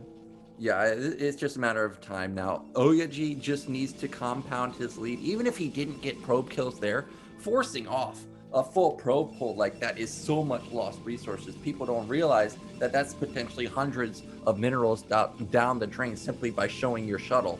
So Boa, he's got to have some of the best defense that Protoss can ever imagine. He's down 22 workers. He's getting doubled in workers. He's down 40 supply. So if we look at 106 to 64 plus 20 or minus 20 workers from Oyaji, he's down 20 supply in the army value. Now this is one way you can get back, is if he gets a catch onto that Reaver, but there's a second one already there.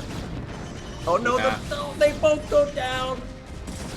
Oh no, one of them goes down, but the two Reavers on the high ground are now just gonna lay. Hey man, look at those, that juicy shot onto those 5 goons. 3 of them die instantly, and this is gonna be Oyaji easily holding Boa's attack, and this is more than likely gonna be GG. There it is. So Oyaji is gonna move in to the round of 16, taking a decisive victory over Cadenzi, and then a decisive victory over Boa. Dude, just what is Boa doing attacking? He just kept, every fight he took that game, he kept attacking up the high ground repeatedly, and just disaster there, man. It's just so unfortunate. But Oya, with just really solid games, breezes through this group. Honestly, he wasn't even challenged, but I mean, honestly, the Boa had an advantage like at several points in the game, and it just kind of slipped. Like, I don't know. I don't know. I think Boa looking a bit underwhelming today, honestly. Well, even if Boa didn't look very strong, particularly Oyaji, you got to give credit where credit is due. He had more probes, held a timing, easily held the timing. He sniped the shuttle. I didn't even notice he got the shuttle because I was watching Boa's Reaver not fire. Then he had he had some great harassment with his Reavers. He played very well. He, under pressure versus Cadenzi, held the Lings while also killing a hatch. Oyaji's playing very well these days, so I'm not surprised that he ends up making it out in first place. But that's going to send Boa down into the losers bracket, and we're going to have Terra versus Cadenzi coming up pretty soon. But before we get into that, I'd like to thank our sponsors, Blizzard, Liquipedia, and Esports Fund. And if you like the BSL, consider supporting us on Patreon, follow our channel, and also follow us on Twitter.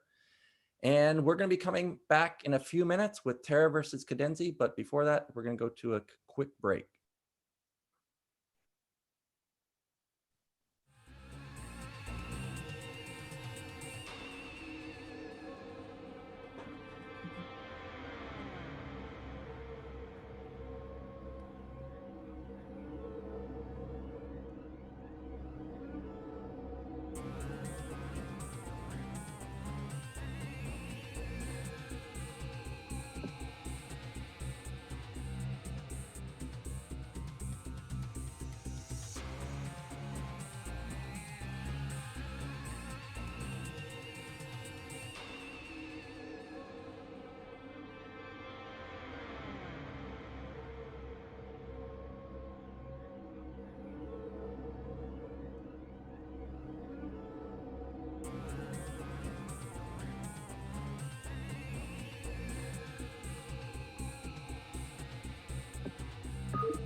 makes sense because he knows that basically Avilev is on 2 hatch production, so But it looks like actually like, he Avilev. can't lose drones. He can't lose drones. If Julia loses any drone here, it's going to be massive for Avilev.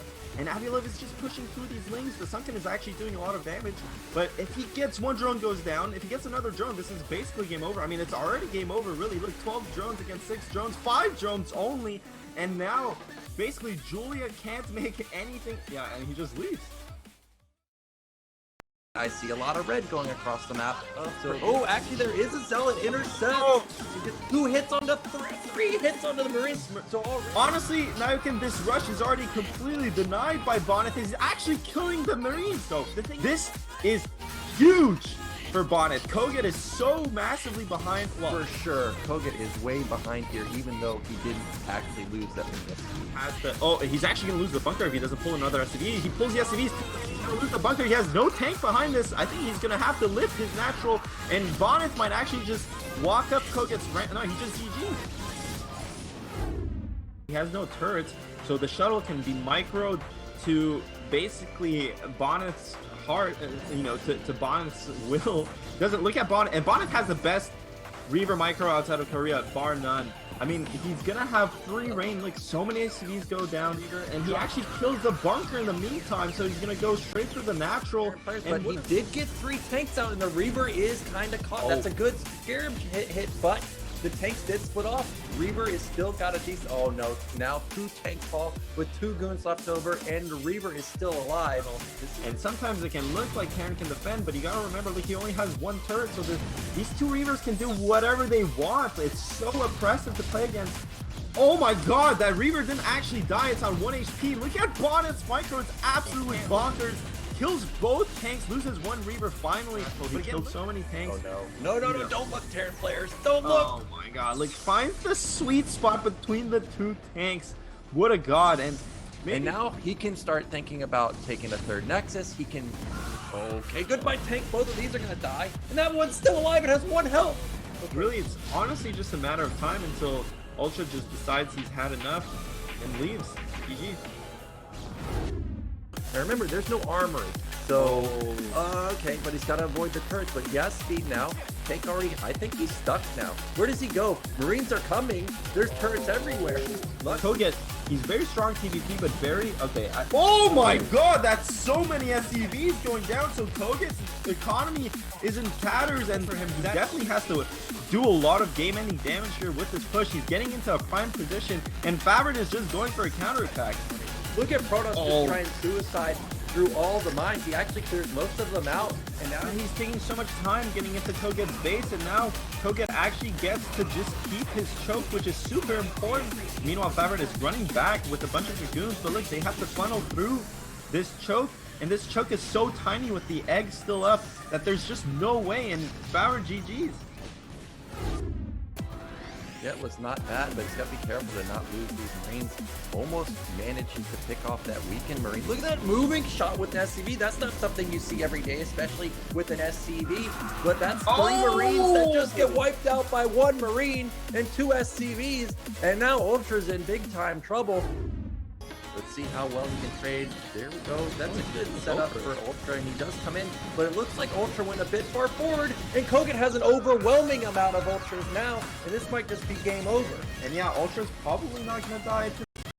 There's so many units from Koget. I mean, this is high ground siege tanks, but Koget himself has 4 tanks. This is not good from Koget, though. He's going to lose all these tanks. All these units are going to go down. It looks like we do have an attempted bust out. There's not that many tanks, so he may actually be able to get out here.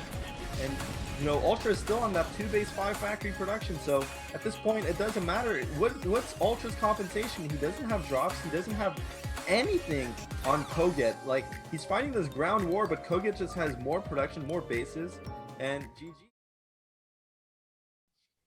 Welcome back to the BSL. We just got to see Oyaji just make his way into the round of 16 convincingly, taking out Boa White and also Cadenzi.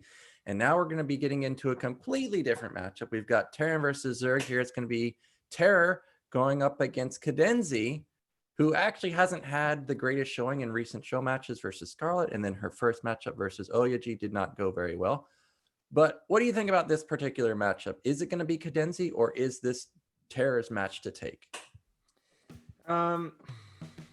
Yeah, I don't know. I think if this was best of one, I could definitely see Cadenzi actually winning, like a non-trivial amount of times, maybe even 40-45%. But because it's best of three, I think obviously that's going to advantage Terra as just being kind of the stronger overall player. And I think one thing that's clear is that Cadenzi's EVP it may be lacking a bit, but I think her ZVT is definitely much better than her ZVP. And I mean, she has really good Mutalisk micro, and in general, ZVT, it's kind of a different tempo than ZVP. And I feel like it suits her a bit better, and I feel like those types of decisions where she just goes all in are a bit scarier against Terran. So honestly, although Terra is definitely kind of favored on paper, I really don't think this is out of the realm of possibility for Cadenzi. For sure, Cadenzi could pull off an upset, but definitely Terra, I think, is the big time favorite here. Terra is one of the players that takes out players like Larva with crazy builds where he went like 2 racks, Flota, Factory, but also he's going a Marine Medic timing. It's just absurd, some of the builds he comes up with. But Zerg players also have crazy builds like that. They can go all in 2-hatch Muta, they can go Guardians, and those types of builds are trendy these days. But with Cadenzi being in Korea, she gets coaching from some of the best Zergs in the world, such as, I think she is talking about getting coached by Huck. I know in previous months or years that it was Zealot, and Zealot was one of those players like last year where he was bringing back Ling Lurker, and those types of busts are killer, especially if it's followed up with a fast Defiler push. So for sure, Cadenzi could win. I still like Terra. I agree with your statement where if this was best of one, and there's a Defiler push and Terra reads it wrong, instant victory for Zerg. Yeah. But because he's going to have at least 2 chances, I don't think something like that will happen twice. So I still do like Terra quite a bit. Yeah, it's going to be really interesting to see who actually sets the tone in this matchup. But first game is going to be on Optimizer, Terra versus Cadenzi. Let's get right into it.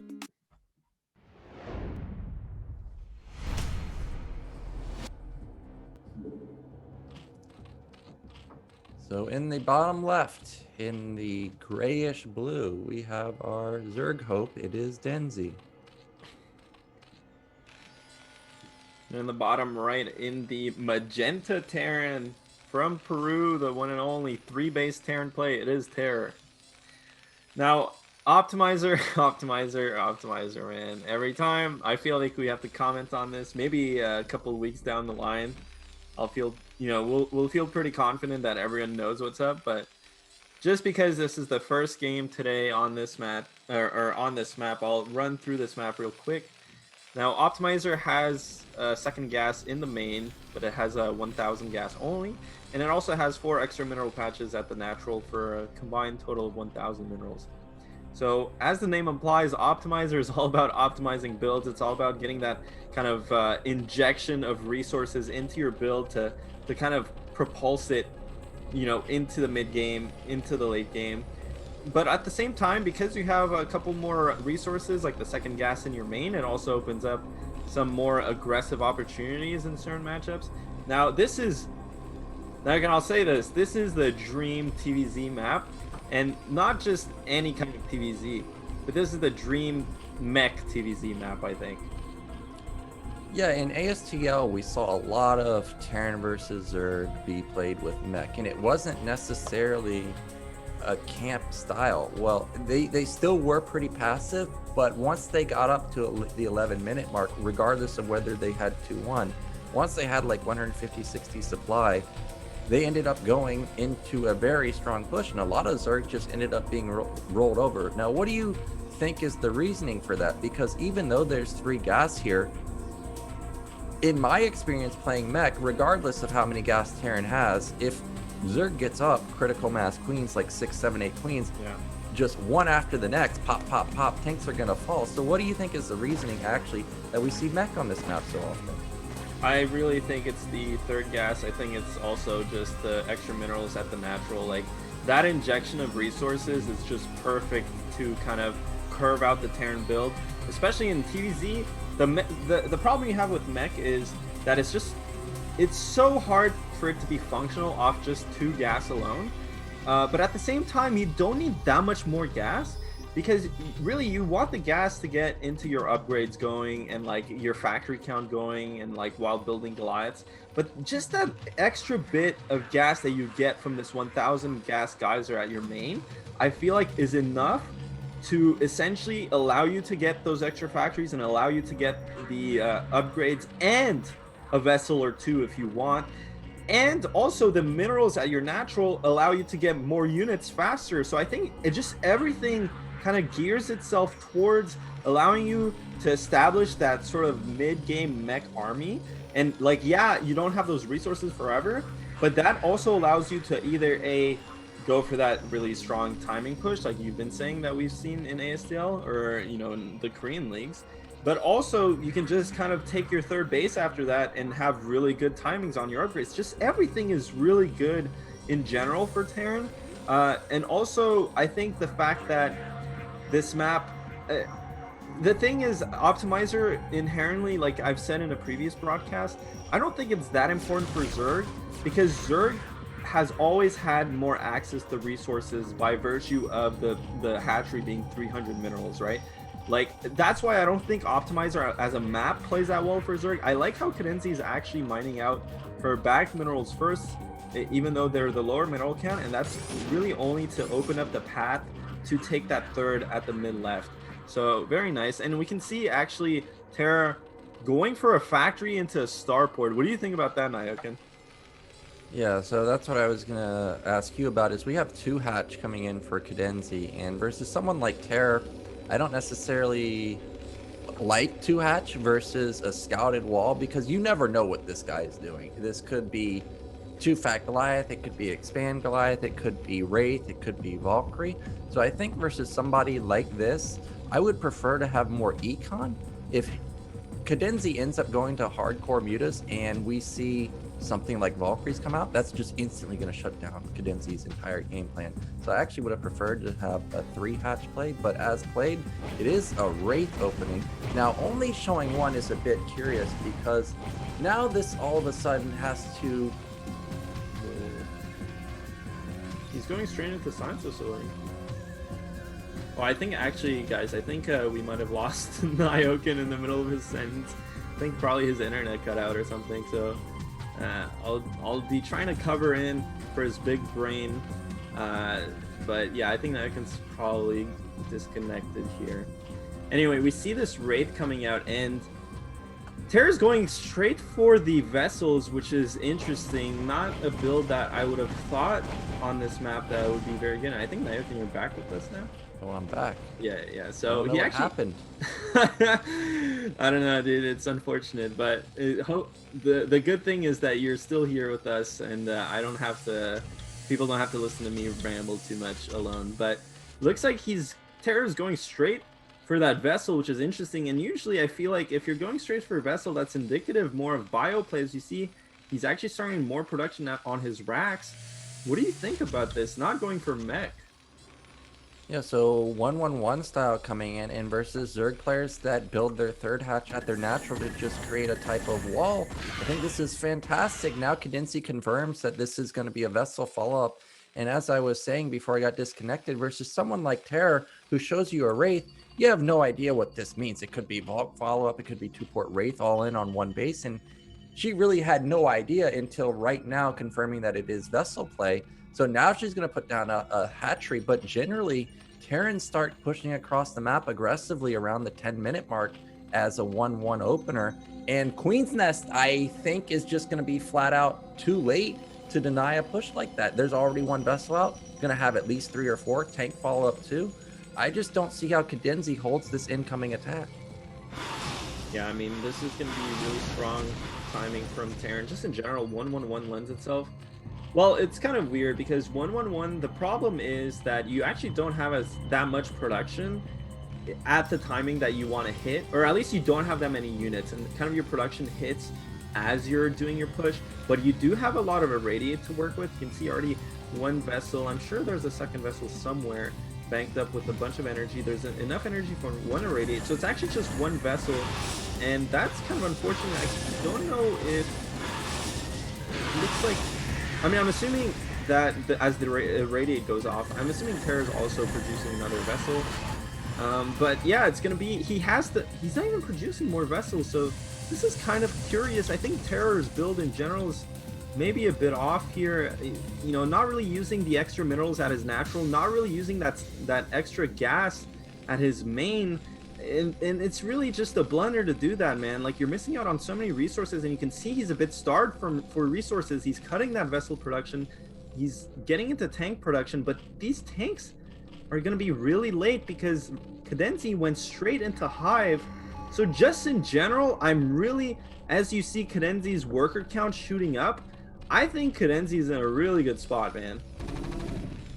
Yeah, the lack of SCVs is really hurting Terror. I think he is still going to have the slick 10-minute timing starting his stem at 7:30. Oh, almost gets a vessel pop with that Muta and Scourge, but not going to get a connection there. These 3 Mutas are basically dead weight at this point. I actually would like her to save these and potentially use them for Guardians later on, because they're not going to do anything now. So the question now all comes down to, is the Defiler going to be up in time? But does the Defiler even make a difference? Because generally, when you're going Defiler, you got to have lurkers to just infinitely be able to spam out the Darkstorm. I don't see a Hydra Den anywhere. So is this just going straight into Ultras? Yeah, this is straight Ultra build. I really like this in general. Straight Ultras was touted as kind of a counter to 111 because 111 doesn't have, kind of like I said, the production doesn't really have the upgrades that most of the standard build orders do. They do have a lot of kind of vessels to work with, and the tank push is pretty strong. And this is going to be a strong tank push, actually, coming from Terra, but he has to make this work. He's on 33 SCVs. Zerg's on double Evo with the Ultra Den coming, and there's a lot of sunks being made. But as you pointed out, Nyokin, the thing is, not only does Denzi not have any lurkers, she doesn't have any Mutalisks. So I don't see what's stopping Terra's army from just stimming into these Sunkens and blowing them up. Siege tanks are getting into position, going to pop a couple of these Sunkens. But as long as Cadenzi can just hold on, I don't even think she necessarily has to keep her natural. If she can get out, well, now I see that the resources have plummeted for her, yet the gas has remained high. So I actually don't even know if she's built any Ultras here. Scourge, no connection at all either. 3 tanks can easily push through these Sunkens. It looks like 1 tank may actually get taken out, and that's actually a huge loss. That's going to stall the push quite a bit, but here comes Terry. He's just going to try and stim in. Yeah, but I was going to say Terra can just stim in because it's only Suns. There's no lurkers. There's nothing. He doesn't know. I'm guessing at this point, maybe he's putting it together. He's piecing it together that it is going to be Ultralisks, but it's just so slow, and he's still not pushing out. This is going to be really close. I mean, he has a lot of tanks, man. I actually think he might have done it because he just has so many units. He's done it, and the reason why is Cadenzi's supply block cannot build any more units right now, even if she wanted to. If there was no supply block and she could get out 4 or 5 Ultras, maybe she could hold on. But now that she's been blocked, all these Sunkens are going to fall. Ultras are going to take a year to come out. Now that's a lot of Ultras. +3 is going to kick in pretty soon. Irradiates are starting to come in though. So she's on a clock, but if she can get out a couple more Ultras, look at the supply. It's 75 to 96, but with Marines on hold position in the front. A drop into the main is just going to eviscerate all of the income for Cadenzi, so she needs to go now. Oh my god, that drop is going to be massive. Look, Cadenzi is still kind of even on work account, which is hilarious to me. The thing is, though, she's what? Just GG. She just GG's. She doesn't even fight the army. She's just decided that she took too many losses, and I actually don't think she could have gotten out. +3 did kick in. There were so many tanks there, though. There was also a big Marine medic wall. She couldn't get any surface area. The Ultras would have just funneled in, you know, only 2 or 3 actually getting hits. So she taps out, but close call, really, because if the Ultras had to come out, was not supply block, Terra was in deep trouble if +3 was up and running at that particular moment. Yeah, I mean, I do agree with you. I think in general, Terra had enough there to push through, specifically because he had so many tanks supporting his Marines. So, I mean, Cadenzi would have had a really sick upgrade advantage on the 3 armor against just the +1. of Terror. But the thing is, like, you gotta try, you know? You gotta Like, try. Also, she had so many resources. Imagine if she only had like 1 or 2 ultras plus Darkstorm. Yeah. Right? You don't necessarily need pure ultra. You know, a lot of players or a lot of Zerg players get in this mindset where like they can't combo ultra Darkstorm. You know, it's not illegal to build both. Like you can build both. If there was one Darkstorm there, that could have been game changing, because you saw how many irradiates were available despite having 2 or 3 vessels. There was actually only 1 irradiate that came in. So as long Yeah. as Darkstorm just consistently comes down, Terran can't get through. So actually, I think this will be closer than I anticipated, but it could just be that it's optimizer, where I think Cadenzi probably has a lot of experience on this, since she does play in the ladies league, gets coaching from a lot of pros. For sure they've talked to her about optimizer, whereas Terror probably doesn't play on optimizer that much, but yeah, I could doubt be it. wrong. I doubt it, because honestly, just not mining from the minerals, not mining from the third gas, there's just no reason not to. He was kind of just doing his kind of bog standard build order on any map, but on optimizer. So anyway, we're gonna go into game 2 here. It's gonna be Neo Sylphid, Terra versus Cadenzi. Terra leads 1-0, so Cadenzi must win this game to stay in the tournament.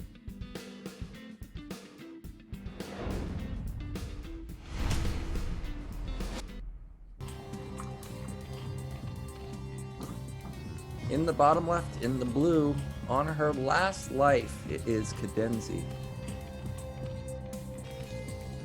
And the bottom right, we've got Terror playing the magenta Terran. And yeah, man, I'm gonna go back to last game, but I think that's definitely not a good sign if you're a Cadenzi fan, because that to me is indicative of like frustration and lacking confidence.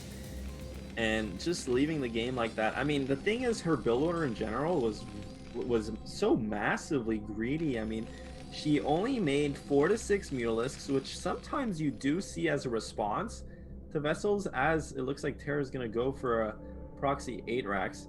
But really quick, she went for such a greedy build, but kind of made no Mutalisks, made no lurkers, and died.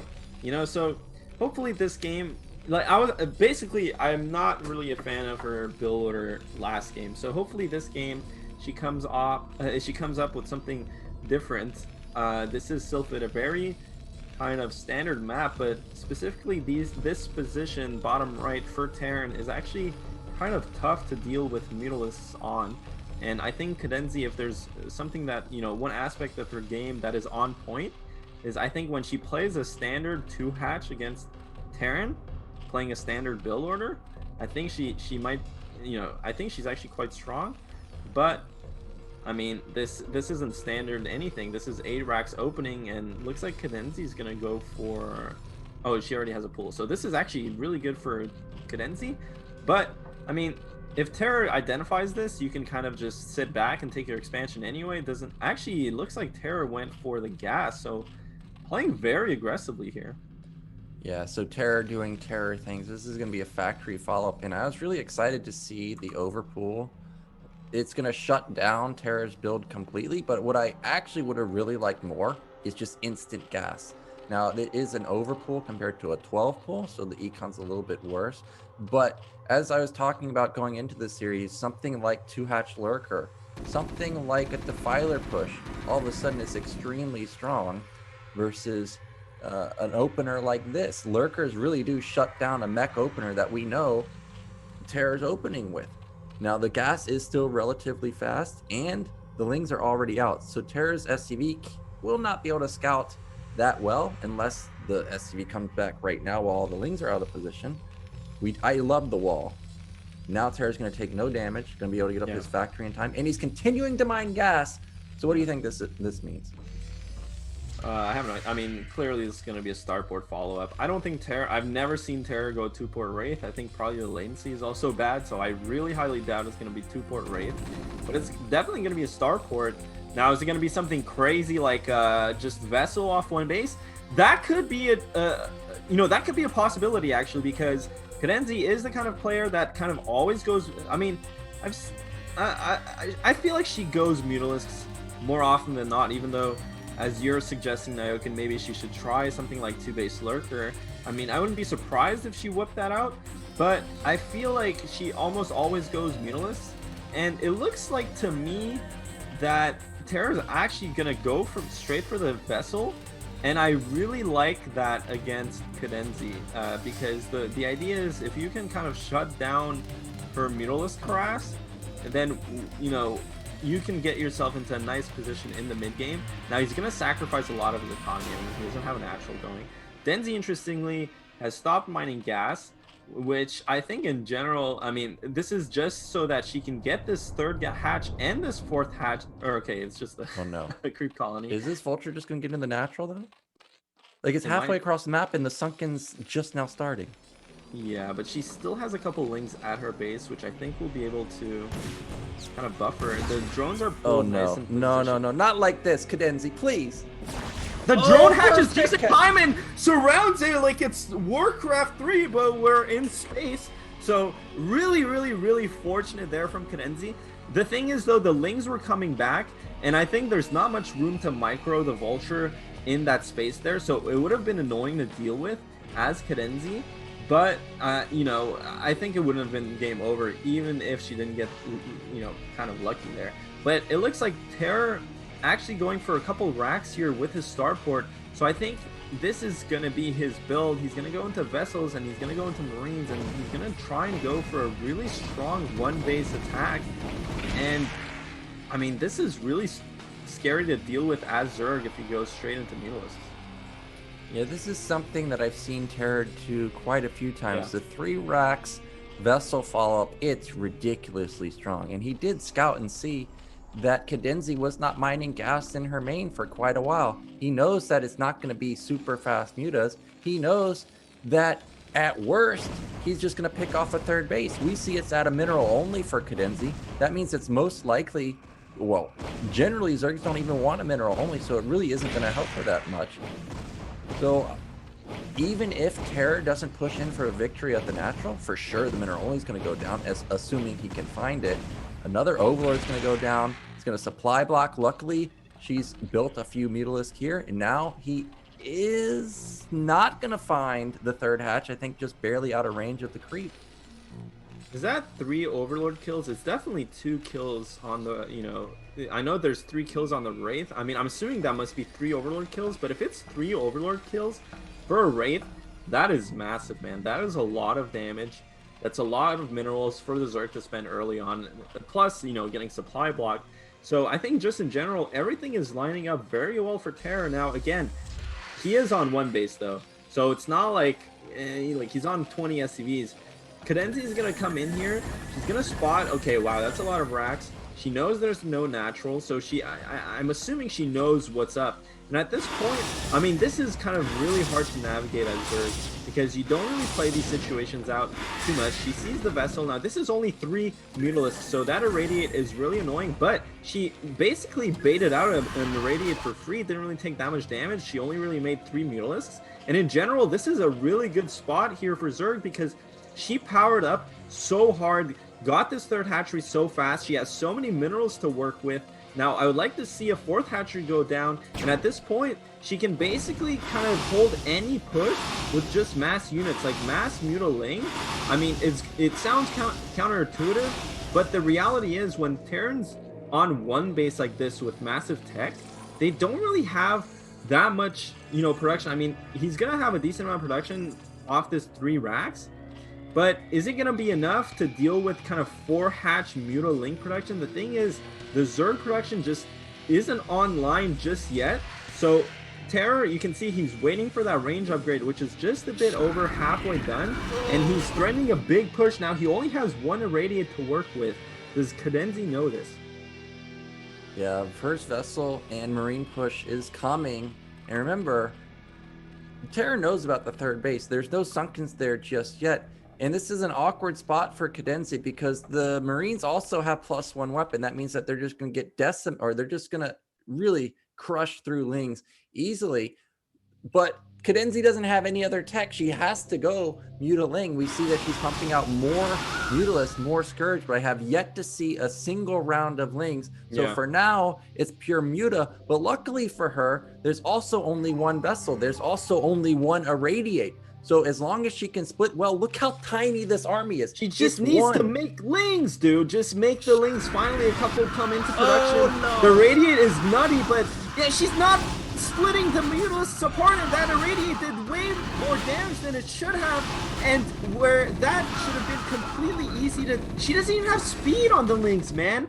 That is so unfortunate. That army was barely a control group of Marines. I mean, yeah, there's an Irradiate, but it is just one control group, and you see, you know, it should be pretty much standard play to completely eradicate less than a control group with basically Mutos only, even if there's an Irradiate there. So, unfortunately, I mean, the thing is, CadenZie didn't die there, and look, she's in a really good spot. This is... I mean, this build from Terra, it looks scary, but now this is... He only has one more go here before it's game over. And although CadenZie didn't die there, she definitely didn't want to lose all those Mutalisks. As she goes back into drone production, because she doesn't know if this is a command center follow-up or not, she really needs to just be making Lings and making units Mutaling. She took so much damage there, though. And the thing is, you really... I mean, you can make a lot of Lings, but at some point, this Bio Ball is going to be so cost efficient. You really need to keep these Mutalisks alive. As one Irradiate goes down, she doesn't even notice it. Oh my god, these Irradiates are getting so much value, man. Yeah, and the Marines are about to have +2. So if you thought +1 was good versus Zerg, +2 is going to be absolutely crazy. Now, Cadenzi is already going to sack her third base, going to go up into the fourth base, and that's going to be fine for her to lose this third base. She doesn't need it. She's got macro hatches in her main, but that is a scary bio ball, especially with +2 weapon already done. And there's really no defense other than these 5 Sunkens. Here comes Terry. He's going to try and just barrel in. There's only 2 Mutas and 3 Sunkens to defend. Look how quickly the Mutas die. Lings from the back, but again, they don't have speed. Dude. No speed. That is so unfortunate, and Terra's is gonna plow through this. I mean, look, even without speed, even without units, this barely gets through, but somehow, some way, Terra finds an opening. He's gonna kill all these Sunkens. CadenZie desperately pulling the drones, and GG's. Just like that, Terra advances to the next game against Boa. And CadenZie, man, I don't know. Yeah, Cadenzi was just so close to holding it. If there was one, maybe even just one more Sunken there, she holds it. And then I mean, Terra, dude, what does she do? just needs to make units, dude. And like the Mutalisks, it took forever for her to... She just took so much damage from the Radiates when it's kind of like a trivial... Like Terra was irradiating the top Mutalisk. Like, just pull it out.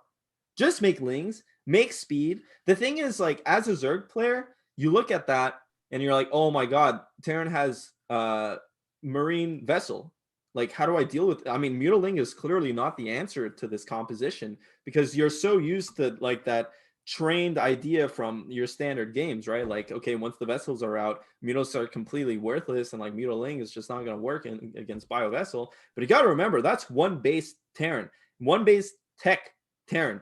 That, like, it looks like a scary composition, but it's not that many units, and Zerg can make much more units at that stage in the game. So I think if you just have that kind of wherewithal, just be like, okay, I don't need a special composition to deal with this.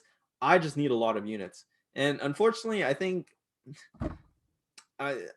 you saw, even though CadenZie didn't have the best of responses, it was so close, man. Like Terror, like he lost those fights despite like basically everything going well for him. You know what I'm saying? Like, I don't know. Yeah, he barely made it through, and he was going all in 4 racks on one base. To be fair to Cadenzi, she didn't scout the natural at all. So as an observer, we of course know what's coming, but she didn't know where she actually stood in the game. Is he mining from the natural?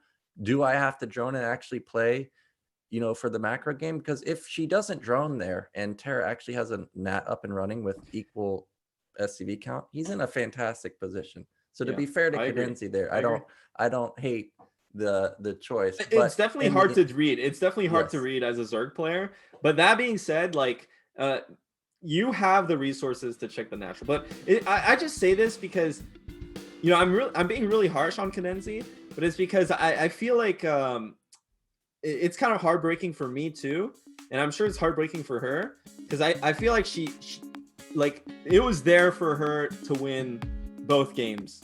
To be completely honest with you, if she just had that extra bit of kind of awareness, you know what I'm saying?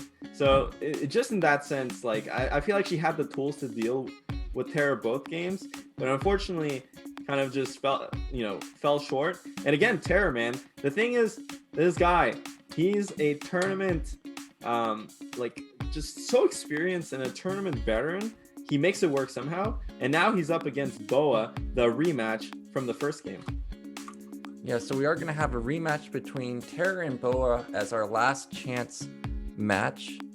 And this is going to decide who's going to be coming out of Group F. We did not do Group E yet, but before we get into into this last match, we're going to take a quick break, and then we're going to come back and see who makes it out.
Prime position, and Favorite is just going for a counterattack. Look at Protoss just trying suicide through all the mines. He actually clears most of them out, and now He's taking so much time getting into Koget's base, and now Koget actually gets to just keep his choke, which is super important. Meanwhile, Favorite is running back with a bunch of dragoons, but look, they have to funnel through this choke, and this choke is so tiny with the egg still up that there's just no way, and Favorite GG's. Yeah, it was not bad, but he's got to be careful to not lose these Marines. Almost managing to pick off that weakened Marine. look at that moving shot with an SCV. That's not something you see every day, especially with an SCV. But that's three Marines that just get wiped out by one Marine and two SCVs. And now Ultra's in big time trouble.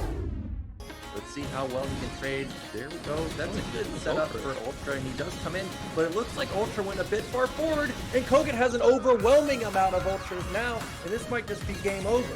And yeah, Ultra's probably not going to die to this, but he might. There's so many units from Koget. I mean, this is high ground siege tanks, but Koget himself has 4 tanks. This is not good from Koget, though. He's going to lose all these tanks. All these units are going to go down. It looks like we do have an attempted bust out. There's not that many tanks, so he may actually be able to get out here. And you know, Ultra is still on that 2 base 5 factory production. So at this point, it doesn't matter. What's Ultra's compensation? He doesn't have drops. He doesn't have anything on Koget. Like, he's fighting this ground war, but Koget just has more production, more bases, and GG.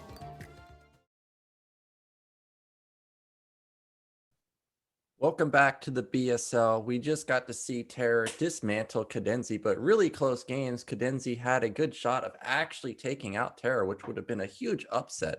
But now we're going to be getting into a rematch between the first two players. It's going to be Terror and Boa. This time it's going to be a best of 3. So even though Boa got the best of Terror first time around, now Terror's going to have at least 2 more chances to try and even the score. Yeah, and honestly, I feel like today, I think Bo and Terror are not showing their best games. So I think here, whoever gains their confidence, whoever gets that feeling first and starts playing really well is going to have the edge. I really want to see, like, I feel like Terror, if he plays a really strong macro game, he could just straight up beat Boa. He doesn't need to go for these 2 base plays. But at the same time, I mean, if Boa kind of also turns on somehow and starts playing really well, he could also win really easily. So I think this is a really big toss-up. Well, we'll see if either player can turn it on this game. It's going to be on Optimizer. This is going to be the first match of our best of 3, so let's get right on into it.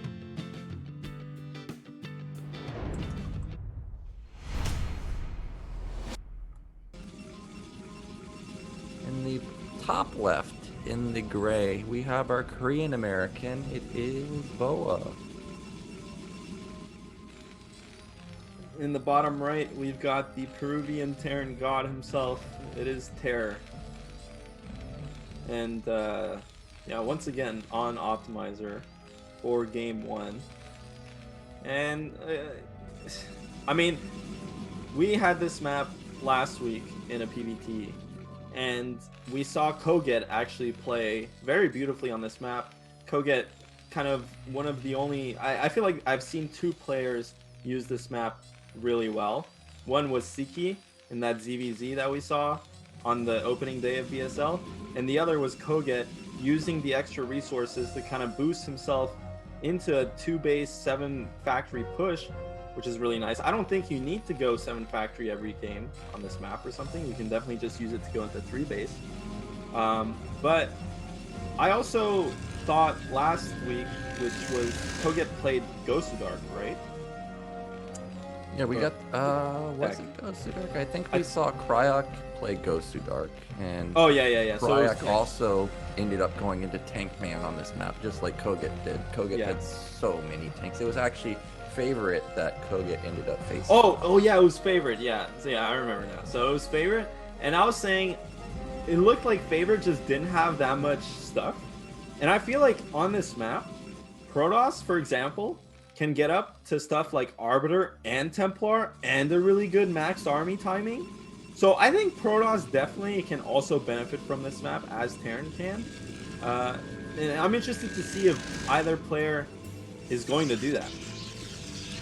Yeah, we do have a wall off from Terror, which is a bit interesting because walls are generally not used by Terran in any matchups. I know you're not a big fan of them in Terran versus Zerg. I am a pretty big fan of them on particular maps. So to see a wall from Terror here actually makes me a little bit weary that this could be some type of weird 2-factor, maybe 1-fact proxy starport. I actually think he's going to continue mining gas here, and he is so far, which means that something is up.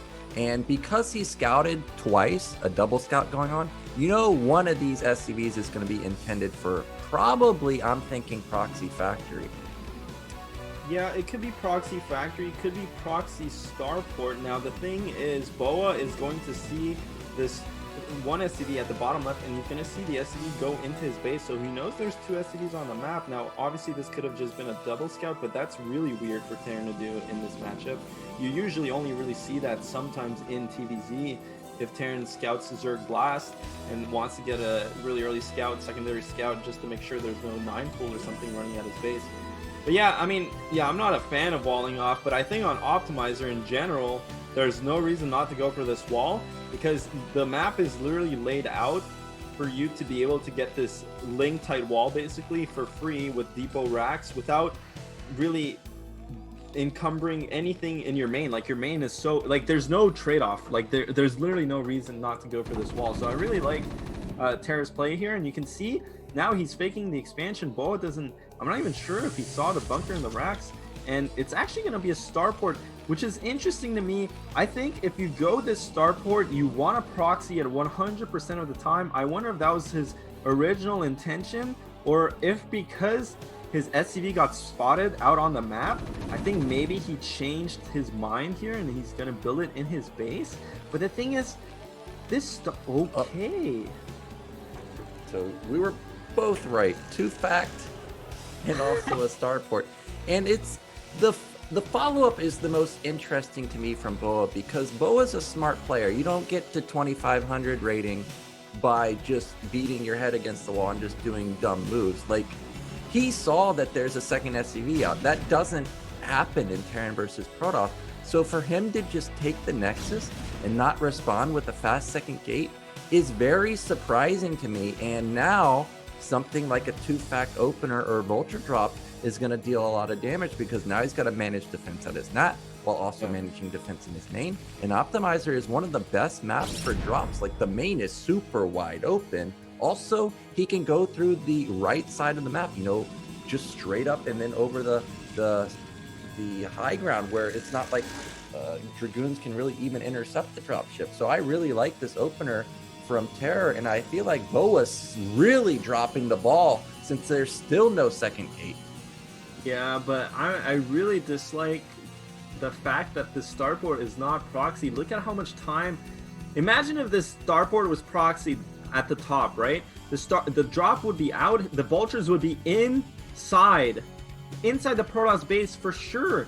And what did Boa have at this moment? We only saw 3 Dragoons at his natural, but now look at how much time it takes for the drop to go across the map. All this time is easily spotted. Also, it could have been spotted, but fortunately, actually, Boa did not see this coming. So it's coming in here. It's gonna do damage regardless. I mean, there's nothing in Boa's base. The 4 goons are at his natural, just chilling. And the thing is, Terra already laid out a couple mines on the middle of the map, so he doesn't have that many mines to work with. And actually, these vultures are barely doing any damage. Boa gets into position and kills the vulture drop so easily. Up still 10 workers, and that was a disaster drop from Terra. Yeah, and I actually thought that Terra was going to try and run some vultures into the natural at the same time, but because he went double add-on, there was no vulture follow-up. So even though Boa was only on 1 gate production, 4 or 5 goons handled it easily, and it really looked like Terra was going to deal a lot of damage, just barely getting his drop off before the pylon completed. And now that Boa has seen that this was such a fast drop, he should know that this was a 1 base play going in with 2 bases versus 1 base with Reaver and Goon Tech. He's going to be feeling fantastic here. Another single vulture just going to try and be annoying. Look at the probe count differential this time. Not cutting probes at all this time, 33 to 18. And Terror's in trouble. He's just going to try and go for the Hail Mary here with 3 tanks, couple Marines, couple vultures, and a Dream. But I'm not seeing it. Reaver's going to be coming out pretty soon. Yeah, but look, he's making a Stargate. That does not help against this 2 factory push. And I mean, credit to where credit's due. I mean, Terror, honestly, you never expect this as a follow-up from a starport play. Usually with the starport, you're like, okay, well, Terran's not going to have that many units because they went factory starport and went a bunch of vultures. There's no way there's a bunch of tanks coming at my natural. But Terra went 2 factory starport. So this follow-up here is so impossible to read as Protoss, and I don't think Boa knows. I mean, I think the observer caught a glimpse of what's going on. There's no way he's ever played against this build on ladder, man. I'm telling you, this is so kind of, if he did, it must have been like 1 in like 1,000 games. You can see Terra's going to be able to get a nice position outside of Boa's natural, and that's going to be terrible for Boa. And Boa's just kind of letting it happen. He doesn't care. I guess, he knows this is 1 base. He's going to buy time. He still has a robo, so I'm assuming, there's no shot. Actually, look, Bo is making a scout. He has a shuttle out with the Reaver already. There's no turret, only Marines to defend against the shuttle, and I think he's going to be able to completely decimate this as he drops on top of the Terran army. The Reaver gets a nice shot onto the 2 tanks. It dies, but not before taking 2 tanks with it, and Bo's army is just going to clean this up. Yeah, well, this is one of the reasons that you don't see 2-fact builds these days. Is Protoss was on 1 gate for the majority of the game, slowly builds up to 2 or 3 gate, also went Reaver and Stargate, and despite spending all those resources, it easily cleans up this attack. And now the Scout is out, and really the Reaver could have just suicided its life and only killed Marines. It didn't even necessarily have to kill the tank, because now the Scout's going to kill everything. Well, I think it is, despite... Well, now there's going to be 3 Marines versus 1 Scout. So for now, the game's going to go on. But look at the supply, 75 to 41. Terra's going to try and transition out of this. I'm actually surprised that he didn't follow up with like 3 tanks, or 3-fact, I mean. Because there's no way he's transitioning out of it. Look how many goons. That's going to be all these tanks going down, all these Marines. There's actually a drop going into the main, but this really shouldn't feel that much. Yeah, I mean, it's probably going to kill a couple of Marines, but look, the fleet beacon is coming. Terra just now started his command center. He's going to kill probes, which is nothing to scoff at. He killed like 4 probes already, 5 probes going down, and that's some good damage.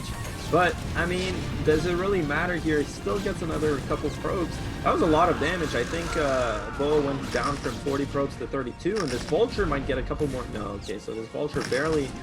You know, it's going to get a couple probes at the natural, so Terra doing some damage here and there, but the real problem here is that, look, Bo has started +1 air weapons. He's got 2 very nicely saturated bases. Terra, meanwhile, only now his natural is going to finish, and he's down 10 workers, but there's 2 Stargate carrier on the way already.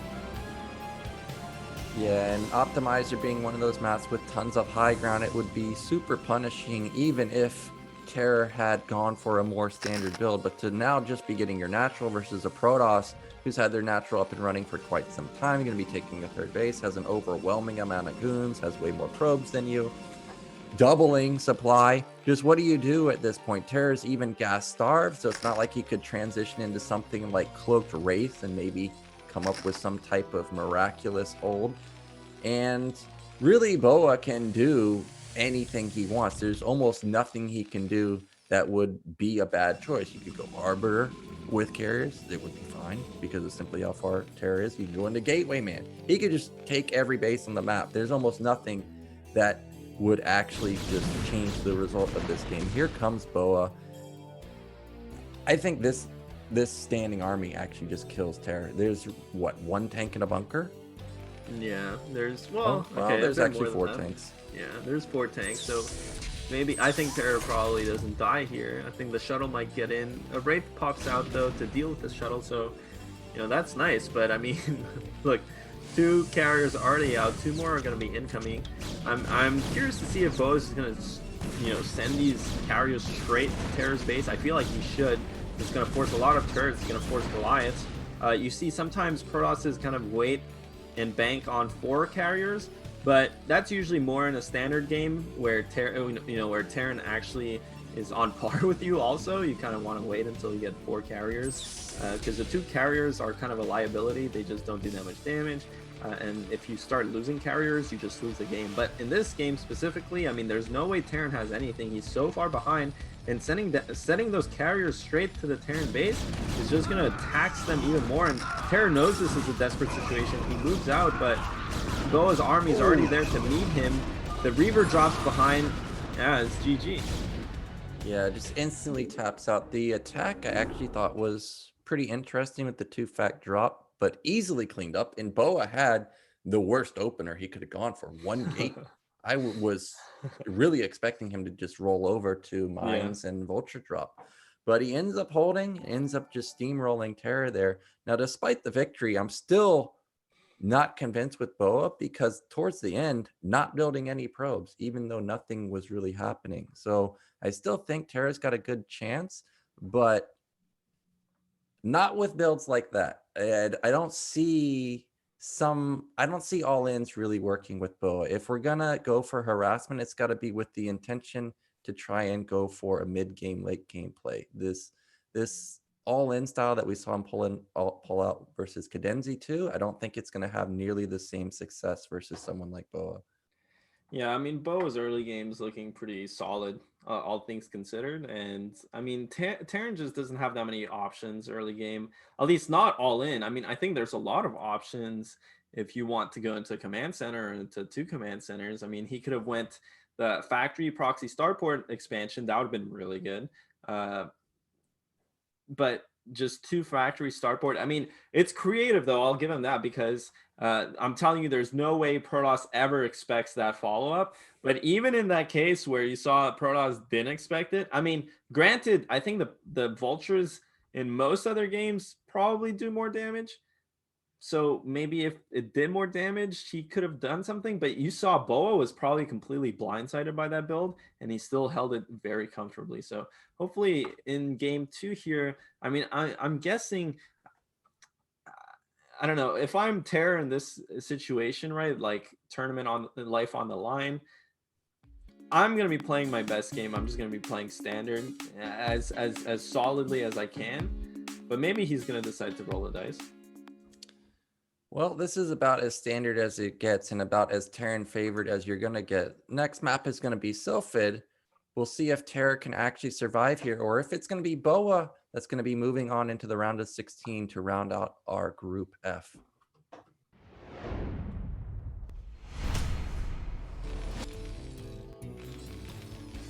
So in the bottom left, Bob Malcolm, where you at? He needs your energy. It's Terror.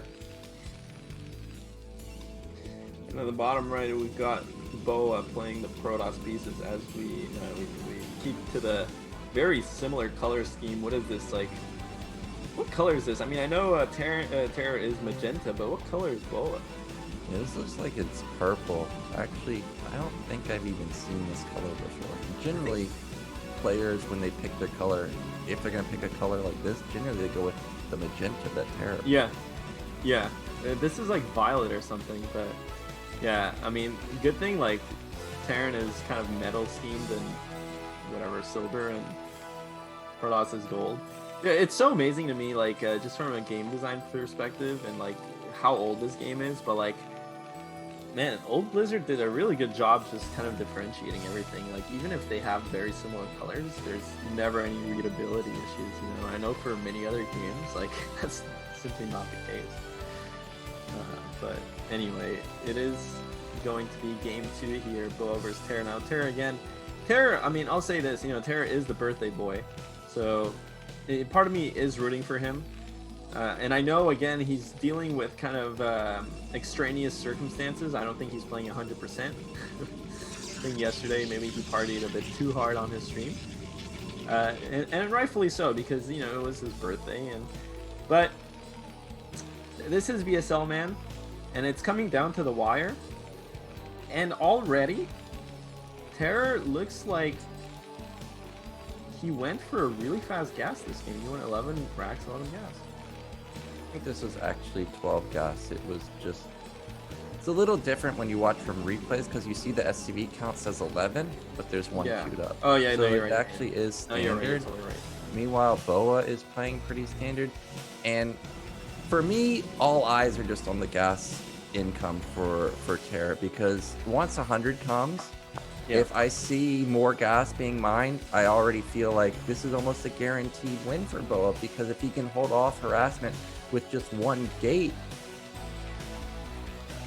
I don't know what else Terra can do to force some type of one base play to work. Now, there we go. He did pull off. So already I'm much happier than the last game. So this is going to be standard follow-up. We'll see how Boa's going to play this, because so far, all the games that Boa has played versus Terra has just been outright weird. We started off with proxy gates into 2 racks, into not a Marine Medic follow-up, which I thought it was going to be, just into a command center, into a 6-fact. So we'll see how he can respond to just a standard opener if Terra ends up throwing it at him. Yeah, and I feel like this is where all the like nervousness. I think Terra's probably, if there's one game where he's gonna be playing 100%, it's definitely in this game, because at this point you're like up against the ropes. You already, like, you have to just play your game. You know, especially if he decides here, like, oh, I'm not going to go for anything crazy. I'm just going to play my standard game. I feel like we're going to see the best of Terra, at least that we've seen today. And it's going to be interesting to see how Boa plays this out. I mean, I really do have this feeling that this is going to be a very standard game, as you see Terra here going for that standard kind of 22 command center after the factory. And he's going straight machine shop. Now, you know, you have a couple options here as Terran. You can just get the tank out, as I think is what we'll probably see, but you could also get vultures and mines right away and just run vultures out onto the map. But in this case, he goes for the tank, which I do like, because the, you know, if the Dragoon kind of just, if Protoss goes for something like 2 Goon expand, 3 Dragoon expand, that usually shuts down vultures pretty well. And you know, Bo already has 2 goons out.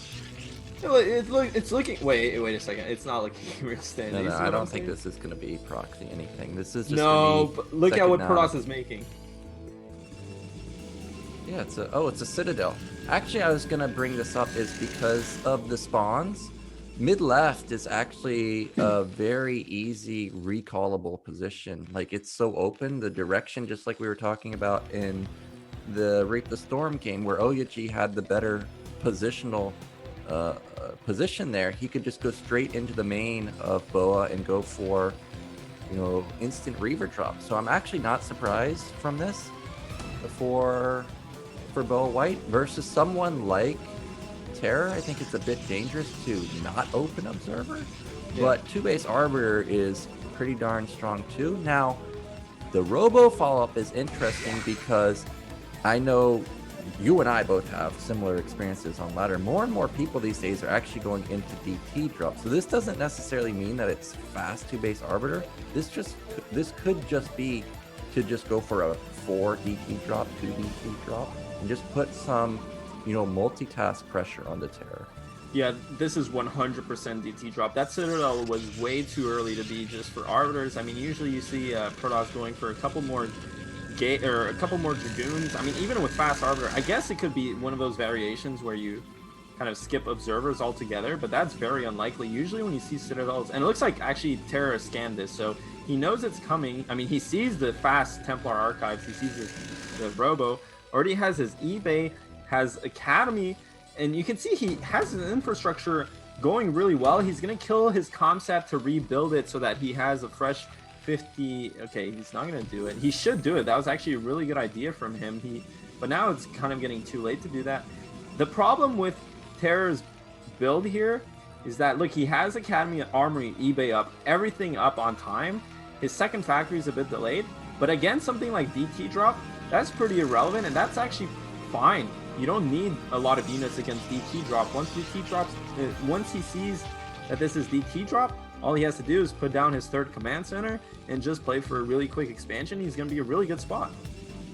Yeah, I actually think Terra's response is pretty much perfect. He's starting to build out Goliaths now, so he can push back the dropship. The dropship will not be able to just float in the main and just hover there forever and load and unload DTs. So here comes the initial DT harassment. It's going to come in here and see that there is a turret and there is a Goliath. He needs to actually just back off. This is not going to deal any damage. I think this is a bit of a mistake from Boa, because if the shuttle goes down, also going to lose both the DTs. So there's one DT going down. Really did no damage.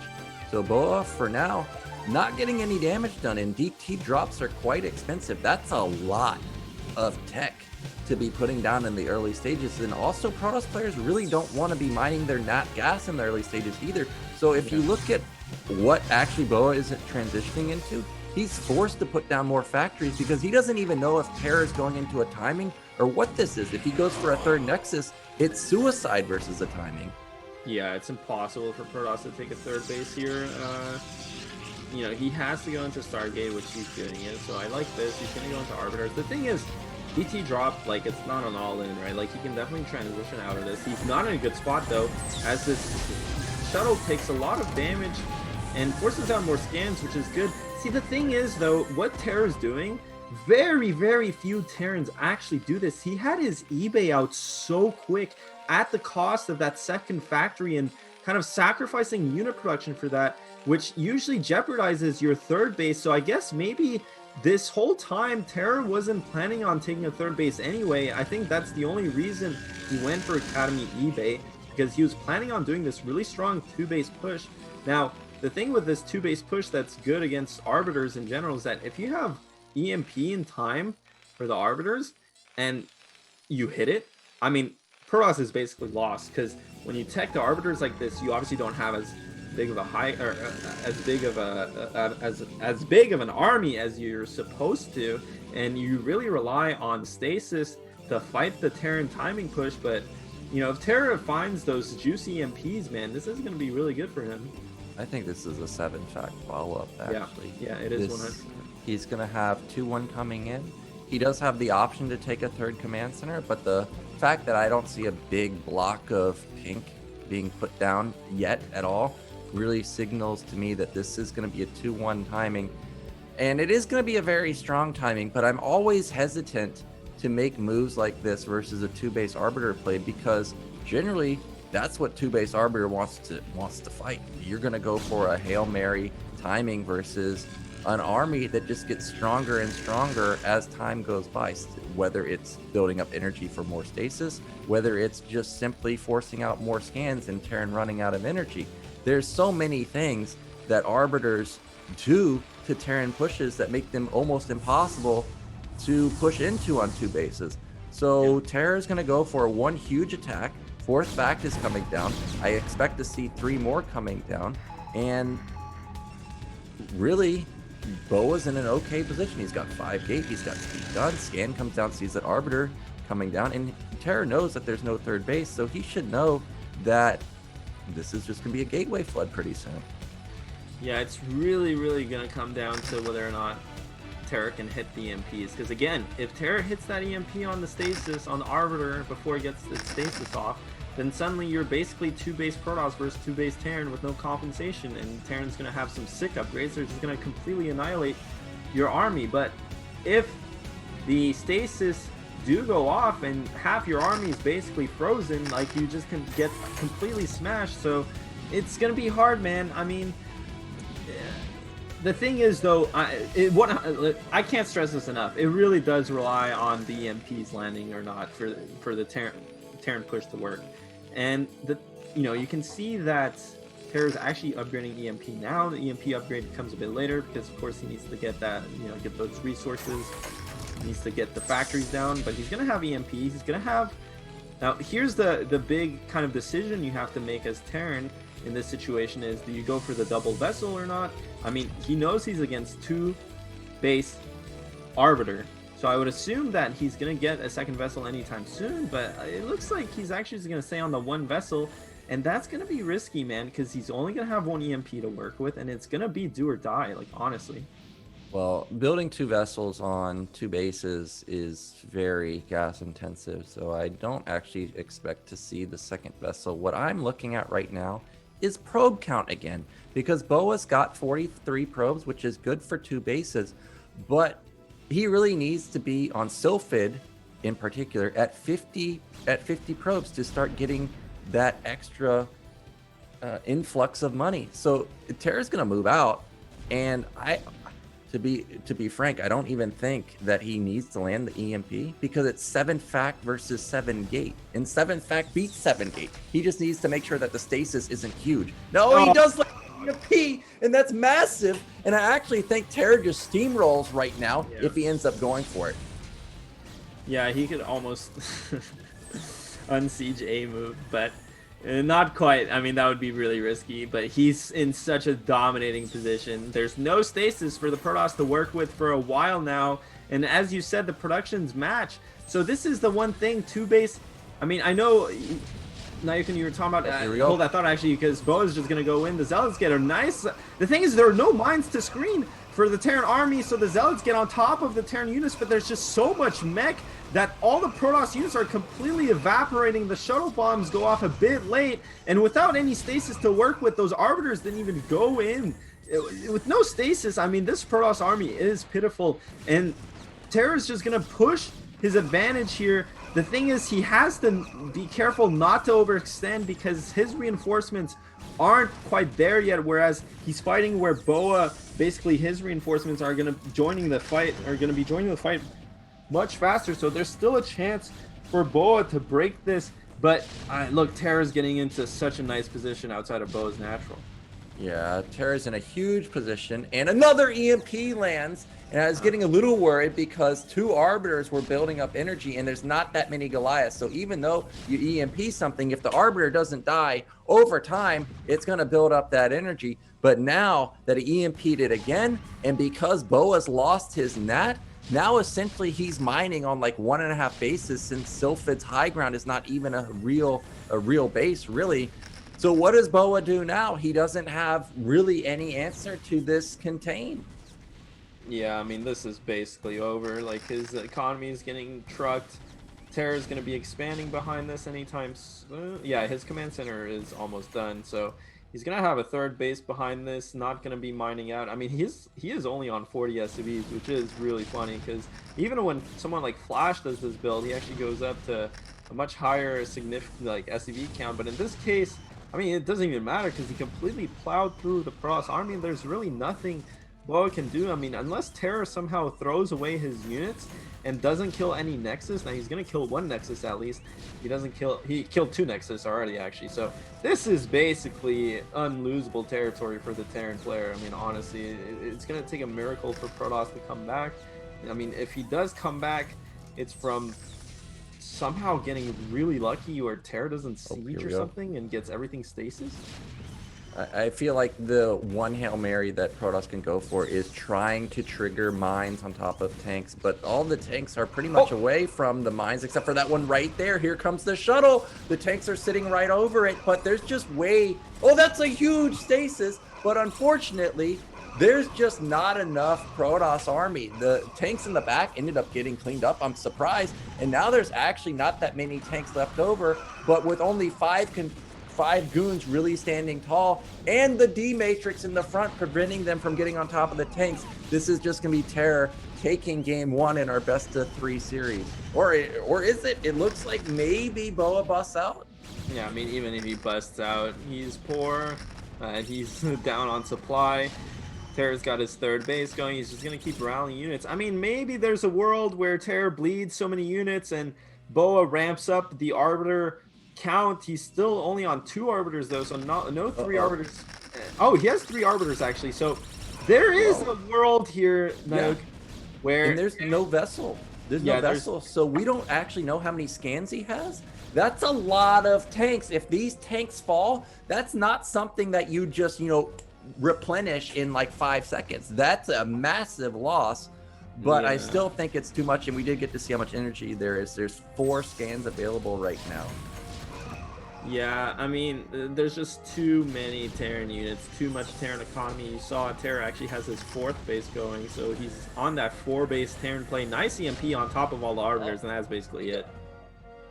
Yeah, he EMPs every single Arbiter, so if Boa thought he had a glimmer of hope relying on those stasises, those all went down the drain instantly with that EMP. And nailing the EMP was game-changing, obviously, for Terra. If he doesn't nail the EMP, fight doesn't look exactly the same. I still think Terra would have won, because more than likely it would have been a stasis for a vessel. And you saw how fast those tanks and vultures just killed everything without even mines, as you mentioned. So I think the result stays the same, but Terra looking pretty good when he actually goes for a more mid-late game focused army or a game plan. Yeah, I mean, I think just in general that 2-base Terran play, especially given the fact that the DT drop did absolutely nothing, is pretty favored in that situation, specifically because you have EMP to work with. I know Flash thought it was, I mean, part of the reason why he thought the 7 factory build was basically super strong when he was doing it all the time was because, it's almost guaranteed win against Protosses that go 2-base Arbiter, because you do have EMP to completely nullify that tech advantage that Protoss goes for. And then you have 7 factories, and usually there's no Protoss that has a Stargate and like 10, 11 gates off 2-base. That just, it doesn't happen. So you basically match their production and nullify their tech advantage. And you literally have like a close to maxed army versus their close to max army. But we all know Terran close to max army is way more efficient. So just in general, I mean, the big thing is though that DT drop did absolutely nothing because Terran went for that variation where he went eBay instead of the second factory, which if you're planning on going for a 3-base play is not good because you just won't have enough units to bust out onto the map at the timing you want to take your 3rd base at. But because his long-term plan was I'm going to stay on 2 base and go and push the Protoss player, it made so much sense to get that eBay first before the second factory. So he's completely safe against stuff like Reaver DTs, just gets his 2 base going and completely smash Protoss. So now we're down to the wire 1-1 for who gets to get out of this group. Yeah, and now Terra's got to be feeling pretty good that maybe he's found a winning strategy versus Boa here. And we'll see if he's going to continue to go for that strategy, or if he's going to opt into some more harassment type play. Polypoid is another map where mains are pretty big. You can definitely drop on here. So let's see who's going to be our final advancer in Group F. Is it going to be Boa, or is Terra going to bring it back?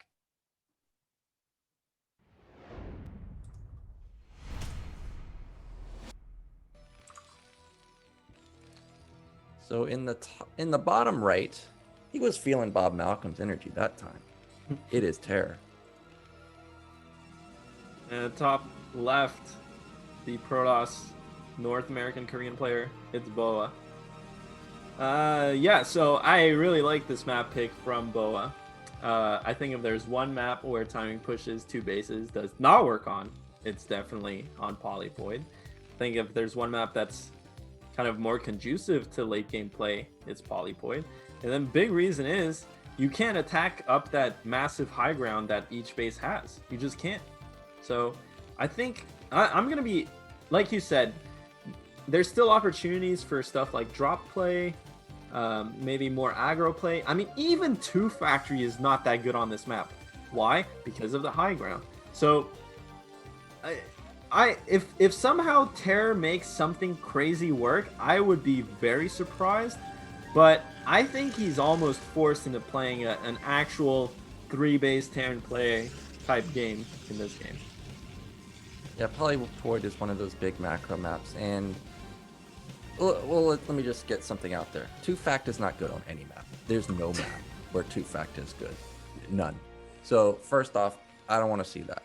Polypoid, though, if you think of what the map layout gives Terran, is you can get 3rd base pretty easily, and your 4th base is really right next to your main. Whether you take bottom, middle, or top right, it really doesn't matter. Both of them are relatively easy to get. Also, they have high ground. Also, they give you a little bit of defense versus recall. Now, there still is a bit of gap if you take the right side, and I guess the bottom side if they're going to go recall into the natural. But overall, these bases really do help a bit versus recall. And as Terran, if you can get 3 gases without really even having to move, it's almost the dream scenario. So Boa's going to need to make or do something, I feel like, before Terra gets to that state, because when I play versus Protoss and I get both of these bases, I almost feel unstoppable, even if Protoss has, basically the rest of the entire map. Yeah, and like you said, I mean, this is definitely not a terrible Terran map at all. This is a really good Terran map because there's so many bases to take. They're all accessible. But we haven't seen that from Terra today. We haven't seen standard long late game plan type macro play. We've just been seeing kind of very aggro, very timing focused builds. So this is going to really kind of test him if he does choose to go for that style. Now on these positions also, Terran has the opportunity to expand to 12 or to 6 o'clock to the gas expansion instead of the high ground mineral only. So a lot of options here for Terran to play kind of a later game play or game. But I mean, is Terra gonna do that? I don't know. Now on the Protoss side of things, Polypoid is also an interesting map, obviously, because Protoss has a lot of bases to work with. Arbiters are good on this map. Carriers are good on this map. A special shout out to Carriers, especially because when Terran takes that mineral only base, which they so often do as their third base, you don't have that much gas to work with. So the 4 carrier timing attack is actually quite strong. And then you can actually go up to 8 carriers and split the map comfortably. And those situations are just generally very hard for Terran to play against. But even Arbiters are also very strong on this map, and just going late game is very strong on this map, because in general, I think it's just hard for Terran to manage kind of split map situations on a map, especially like this, where there's so many high grounds everywhere on the map, there's so much terrain. It's just, yeah, I mean, I think both players have a lot of options. So we did see a massive scout from Terra a few seconds ago. He was in the main for a considerable amount of time. I actually thought he was going to build a vulture before the add-on. He still opts for the vulture, but gets instantly intercepted by the goons. Oh, he just barely gets by, and that was really, literally, like, getting by at the very last second, because range was about to kick in. You see it just now kicks in and range in the bunker. Now back on Boa's side of the map, I do see he took his natural. He did go into standard shuttle or robo timing. So everything so far looks pretty normal. I expect to see, there it is, second gate and support bay coming in pretty soon. Now, Terra, before he floated his racks, I actually thought he was building a second factory and was going to go into tank vulture timing, but that's not the case. It looks like it's just me standard academy follow-up, armory follow-up. Everything looks just like what we saw in Sylphid. And I think he has an armory. Maybe it hasn't started yet. But what do you think about the armory as opposed to something like 2-fac tank vulture follow-up? Oh, he's going to catch this tank. It's too far forward. Oh my god, that's terrible for Terran. And the thing is, like, this is so bad when you go for an armory. Like, the shuttle's already on the way. When you go for an armory this early, you really have very few units to play with. And if your plan is to take this mineral only, or just any base on this map, there's so many opportunities for Protoss to bust you, whether, you know, if you take 6 o'clock, they just kind of attack in between your natural and your 6 o'clock. If not, they just stay on your high ground and prevent you from taking your mineral only. So losing that tank and going for the 2 vultures early on with this fast armory build is just really bad for Terran. I mean, generally you want to, you know, if you go fast armory, you want to just be making tanks out of your first factory, because you just don't have that much production. Now, if he gets this 1 goon, that would be nice compensation, but Focus is a bit late. He brings the SCV in time to repair, so this tank is actually going to get both Dragoons. So actually, turns out that was ultimately still a better trade, I would say, for Protoss, just because he has the, you know, because Terran is on that 1 factory, like, every tank is so crucial. But that was obviously a decent trade for Terran. I don't think Terra's as, you know, he's definitely not behind at this point.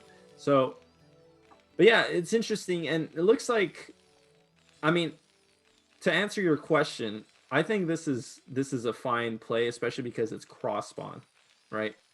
And it's indicative to me that it looks like Terra is going to go for a 3-base play here.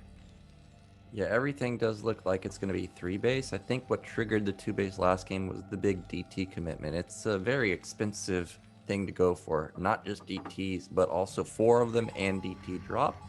Everything does look like it's going to be going into macro game. We see Bo is going for a good response. He's taking his 3rd base. It's halfway done. This is exactly what you should be doing. We haven't really seen a big macro game from Boa just yet. Sure, we did see last game where it did get into arbors. It did get into like 7-8 gate, but I'm talking like split map scenario where he's got like 20 gateways, and I'm curious how well he's going to macro from them, because consistently his probe count has been pretty low. And if he falls behind in probes versus a Terran player that can easily get 4 bases, he's going to be in real trouble. So here comes, I think the Reaver should be out pretty soon. I don't know where the shuttle is, but I thought I saw it loaded up. And actually, we do have the Citadel coming in. So everything so far looks very normal. Oh, it is loaded up. He just hasn't sent it yet. Yeah, Boa playing very passive here. I mean, I think Terra's kind of getting inside his head a bit. I think Boa is always expecting this 2-base play, but he can very easily just park his units up on Terran's high ground. I think he was kind of just chilling at his base for like the early game timings. There's no reason to be out on the map because like Terran's nowhere near taking his third base just yet.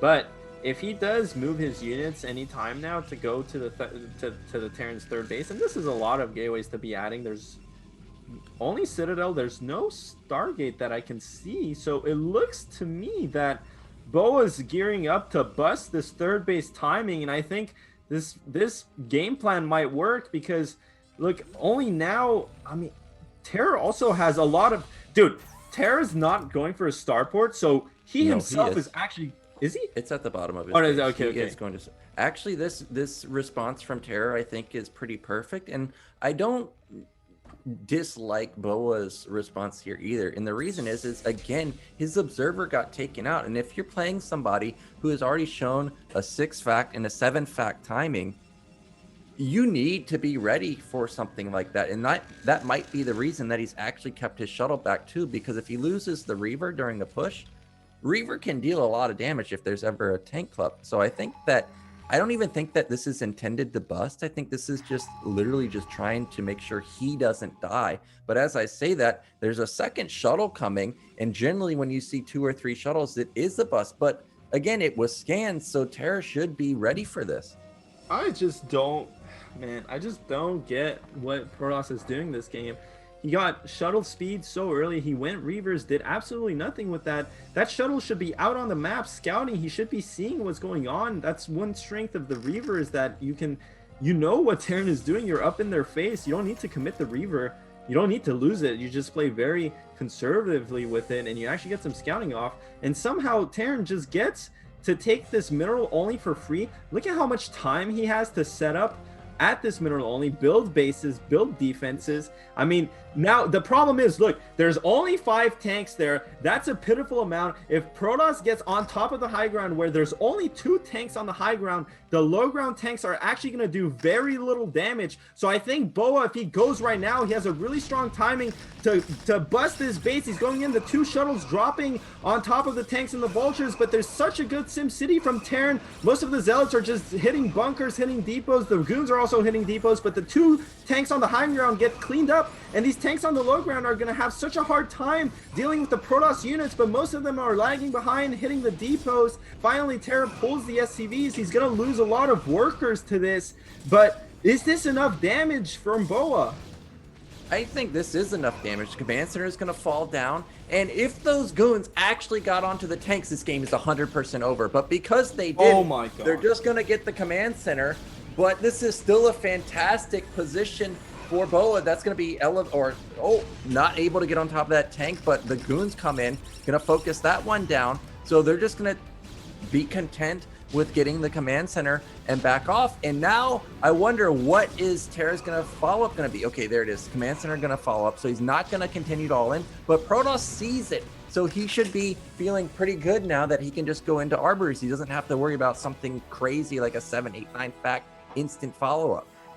Yeah, and this is remember when I asked you, is Terran skipping starport? Because when I looked at Terran's base, he had like 5 factories going already, and I'm like, you can't afford all of this. It's just impossible at the timing. And it looks like the reason why is he had only 5, as this dropship goes down, which is terrible for him, but he actually only had like 5 or 6 tanks, a really pitiful amount to be taking specifically this base on this map, and he got instantly punished for that greed of skipping tanks for the faster factories. And it's just really unfortunate because now, I mean, he lost the command center, but there's no way that he could go for a 2 factory or a 2 base timing, especially when you go this really fast upgrade style. You just don't have that many units, and especially getting your tank. I mean, his tank count was already low and he lost tanks, so the only thing that he can do here is take his expansion. But Boa at this point has so much time to work with. Look, he's taking his 5th base, and this is the Boa I know. He's so strong in these kind of macro game situations where he's allowed to play his game. Like, he has arbiters coming, he has the 5th base coming, he has a standing army that's twice Terra supply, and this is going to be a gargantuan task for Terra to somehow find a comeback.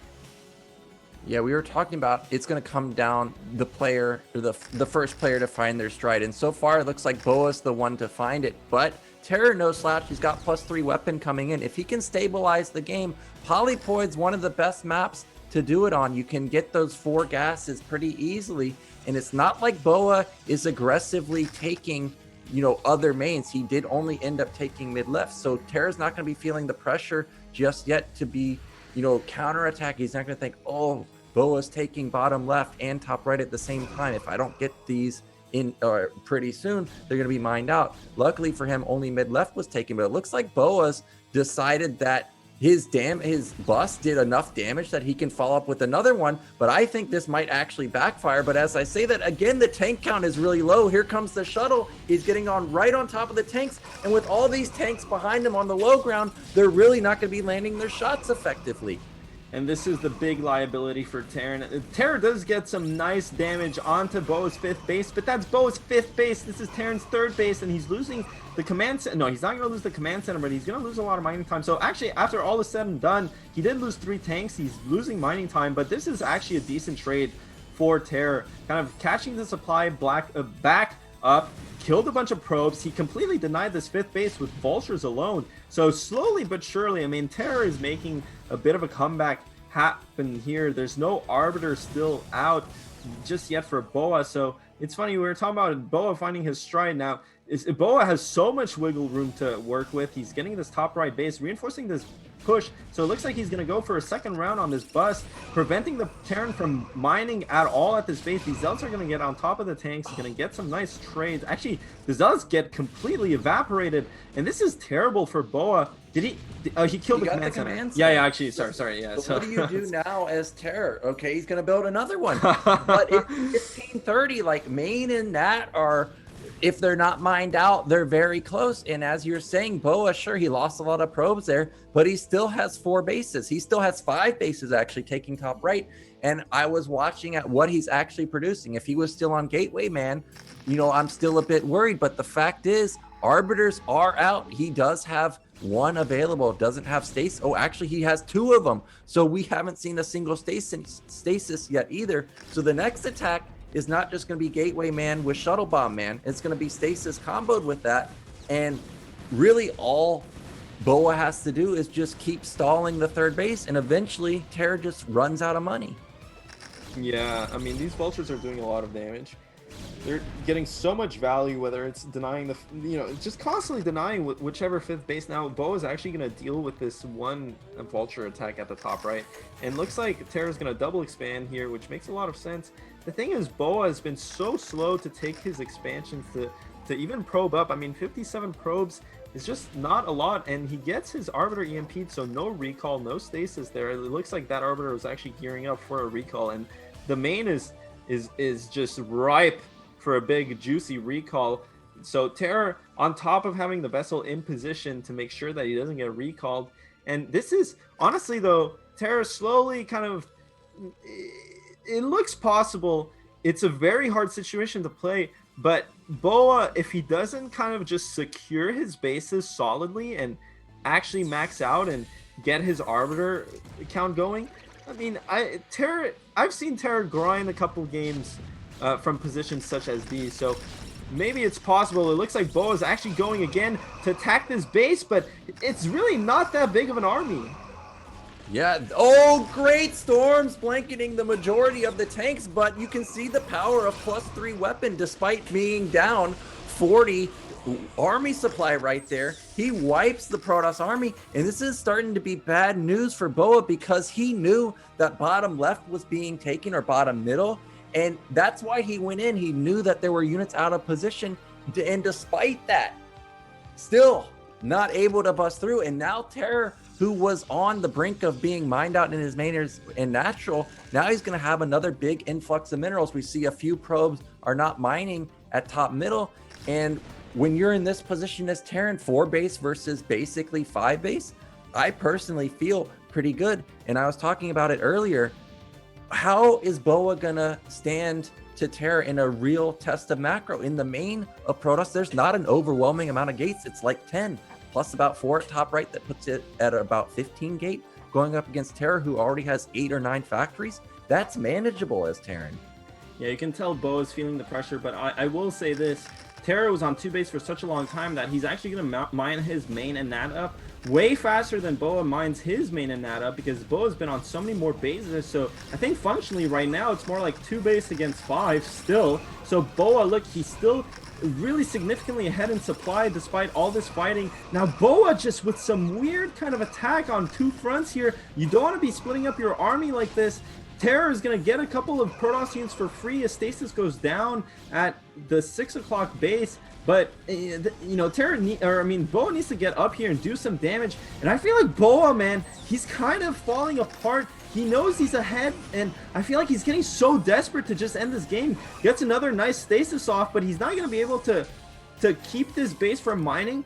Boa needs to use this time. Like, it doesn't look like to me like he's going to be able to end this game, kill Terror. I think he needs to use the space and time that he has to secure extra bases. Now he's taking mid left again. He needs to make sure he doesn't lose a Nexus to just 5 vultures like he might again. He's going for another round now. This time I think he's going to be able to bust through here, and it's going to be close.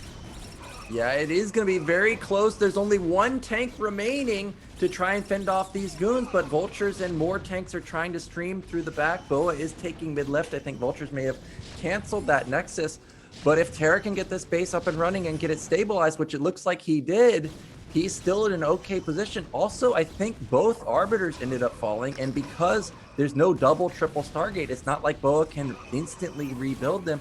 So for now, Terra does keep his base. The Nexus has not fallen, so these Vultures are all going to fall down. Terra needs to start thinking about taking mid-right at this point. It's the closest base, it's the safest base. But still a tall order for him. He's still down a decent chunk of supply, down about 20 supply. But remember, a few fights ago, he was down 40 supply and still won the fight. So now that it gets closer and closer, now that most of the Arbiters are eliminated, Terra could think about potentially trying to counterattack top right at some point while taking mid right. Yeah, Boa needs to slow the pace of the game down. He needs more expansions. He needs to make sure he doesn't lose his mining. Now he's going to get 2 Templar for free. He's going to get so many Zealots here, so much value in these Vultures. Going to deny this 1 Nexus from going down.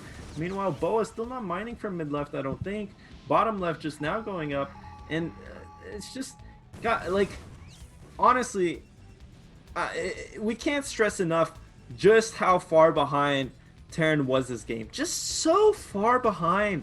And I think, I mean, you know, props to Terra for hanging on, but I feel like Boa is just, he's kind of crumbling a bit under pressure. I think the tournament nerves, I mean, I don't know, he's just taking so many bad fights over and over, and he's not just kind of slowing down the pace of the game, making sure that his stuff is going, his mining is still going. But again, look, it's still, the onus is still on Terran to make a comeback. Terran's nowhere near maxed. He's really poor. He's only mining off 2 base, one of which is a mineral only with very few mineral patches. So still, Terran in a rough spot, but these Vultures continue to find value across the map. Protoss, if he keeps suiciding units and not really kind of, at this point it looks like the situation is kind of stabilizing for Protoss, but I mean, Terra has a chance here. Yeah, I think Protoss has finally stabilized. Bottom left may be denied, but Terran's going to trade 12 Vultures here. They cannot stand up to these Coons at all. And now Boa really does have 6-7 base with probably 4 of them mining. But look at the big glob of pink setting up at the 3rd base of Terra. It looks like he does have his eyes set on trying to attack top right. Now that's a lot of tanks, but that's a lot of clump tanks, and I'm just waiting to see the ice cubes hit, and all of a sudden these 12 tanks turn into about 1. Now at the natural of Terror, he's got tons of SCVs just sitting and waiting, but I don't think he has a command center actually built to take mid right, so he needs to get one up and running while pushing top right. That could be a move that gets him back into the game. Supplies are max for Protoss, 140 for Terran. Terran has similar probe count or SCV count to probe count, so it's not a big difference, or he can't really catch up that much in terms of army versus army, simply in the worker counts. So, there's a recall. Oh, big Where is recall. Where is it? We miss it. No, I think It looks like it just did. It looks like it must have gotten taken out by turrets before Yeah, I the think so. recall actually landed. We see that Terror's not scrambling to go into his main. Oh my god. Command center has started, so he is looking to take mid right. But Terran's getting closer and closer. Oh! Oh, there it is. Oh, It's a beautiful one. It's beautiful. The mines just completely demolished that Protoss army. But look, Protoss has so much money to work with. He can definitely remax. Now, that's obviously not a trade you want to go for as Protoss. And here is the difficulty of this map. We were talking about earlier during this game how nice it is for Terran to expand on this map in terms of taking the third, taking the fourth. But the real challenge on this map is finding that fifth base, you know, whether it's mid-right, whether it's this mineral only at bottom left, or even any expansion at bottom left. It's going to be really hard for Terra to take an expansion here, but Boa keeps going for some, not the most ideal attacks. He does stasis every vessel there. Stasis is a tank also, but there's not much damage to be found here. Really, Boa should just be focusing on keeping Terran on 4 base. He doesn't need to be attacking. He's out expanding significantly. Time is on his side, but he keeps trying to force things. He keeps trying to end the game, and Terra is finding nuts value, whether it's in the recall defense, whether it's just sitting in his base. This is almost reminiscent of Ghost Dark versus Cryok, where Ghost Dark's just throwing units at Cryok, and Cryok just has to sit there. Boa going for another recall into the main, but I think the defense there is sufficient. Terra's going to be counterattacking into this top right sector of the map, and I think he has enough to at least kill the natural base here. Boa's bleeding more units. The Arbiter actually comes back, so it looks like he's going to try and defend. He gets a nice stasis off on 4 tanks, rallying his units to the top right side of the map. Is he going to have enough to defend? I think Terra's actually done it. Even though supplies are within 20 now, there's not a lot of arbiters. There's not a lot of stasis. He stasis once and then didn't use this stasis at all. He's not going to attack. He's just going to wait for it to finish. And now Terra's got his 5th base. He needs to transfer his Nat SCVs, though. I still see that they are sitting there. But once this goes down, you know, Boa's back down to 2 bases. Bottom left and mid left are the only bases up and running, really, because top middle is about to be mined out. And I think Boa's just having a hard time just dealing with this overwhelming tank count. Now it's 160, so now it's really critical mass tanks. But can Boa White have a favorable trade? He's on high ground now. Tanks are out of position. I don't know. The Terran army isn't that. This is all there is for Terran. I mean, there's a lot of kind of pink on the map, but a lot of that is mines. And he has a couple of tanks back at home defending, some tanks at his natural. But functionally right now, his attack is just this. So it looks like Terra, he understands he doesn't have most of his army. If this stasis goes off, this might be a massive stasis onto the tanks. No stasis just yet, no storm, and Boa's just gonna attack here, but this is the worst possible attack for Protoss. The Terran's just sieging down all the Protoss units. Massive storm going down onto all the tanks, but that's just one storm. You really need to chain more than that to kill off the tanks, and just absolutely disaster. Only now did the Arbiters come just in time to get EMP'd. Gets one stasis off, but there's no Protoss to follow up, and Boa, he's dropping the ball on this one, dude. Yeah, but here come the Zealots, and there's no supporting cast for these tanks. That means that these Zealots are easily gonna wipe the floor with these tanks, I think. But as I say that, Terror streaming in some more Vultures. Some of the tanks should be coming out of stasis pretty soon. A couple of them are also D-Matrix, so actually, Terror holds on. And look at the supply now. It's 140 to 120. And Boa somehow gets some nice value, because a lot of those tanks were actually really low from the storm. And now, I mean, it's this game is nutty, dude. I can't tell who's ahead. I mean, you know, Terra obviously got the mid-right base, which is huge, but still, he's only on his side of the map, and Terran into the late game is gonna have to secure at least top right or bottom left, one of the mains, and Boa still has some room here. He's not quite out of it yet, but the fact that we're talking about Boa losing this game is just astounding. Is he going for a recall? Saw an Arbiter kind of flying around. No, okay, he decides not to. I think finally Boa just doesn't care about, I mean, it looks like he's still so desperate about getting a recall, but if he gets a juicy one here, it's very I don't know, Nike. This is such a there's an opening. This is probably the best place to recall. There's like 2 Yeah, but units. it's pitiful. It's pitiful. There's D-Matrix on this tank should be able to easily clean this up. And Terror, I mean, it's not that bad, dude, because he's denying so much mining time. Look, Terra's only 130 supply. He's really poor. He got a couple tanks. Yeah, these units are going to go down. I feel like, yeah, it's not the best trade, obviously, but they still have done non-zero damage, and they're trading against vultures. This is not terrible for Boa. Yeah. Terra, meanwhile, I mean, he's only on 130 supply. He has not that many resources. And finally, another attack coming from Boa with all the vultures out of position. There's so many mines, though. Minefield is buffering for the tanks, but once the mines go down, these tanks are totally open for the Protoss to get on top of them. And really, at this point, Terra's economy is kind of showing its weakness. There's just not that much Terran to reinforce. yeah, it looks like Boa finally going to find success here and bust through the top or mid-right. And once mid-right is compromised, I'm looking at bottom middle. I don't see many SCVs mining there. Third base, we know for sure is mined out. So this is the last leg of Terra. If it goes down, he's simply out of resources. Meanwhile, Boa has almost the entire map. Yeah, I think that, I mean, how many times have we called this game for Protoss? But this time, Nyokin, I really don't see how Terran does this. Maybe Terran goes for a last push at bottom left. If he can somehow clear bottom left and then float maybe his main command center, maybe his natural command center to take those bases, there's still a chance here. I mean, you know, Boa was so far ahead just most of the game, managed to somehow throw away the lead, so maybe he'll do it again. But I think at this point it's just so massive. Terra, though, getting into a nice position here. Boa finally getting his units there, but kind of all in single file. Still one of the worst engagements he could go for, but he has so many units and there's just so few vultures to deal with the zealots that are finally getting on top of the tanks. The storms go off, everything's going off, and I think at this point, I mean, I think Terra's been broken, man. Yeah, this is it. There's no more tanks left. The supplies are doubling. It's just a money game at this point. There's no money for Terror anymore. Meanwhile, Boa still has like 3 or 4 bases up and running. Goon's just going to overwhelm these tanks.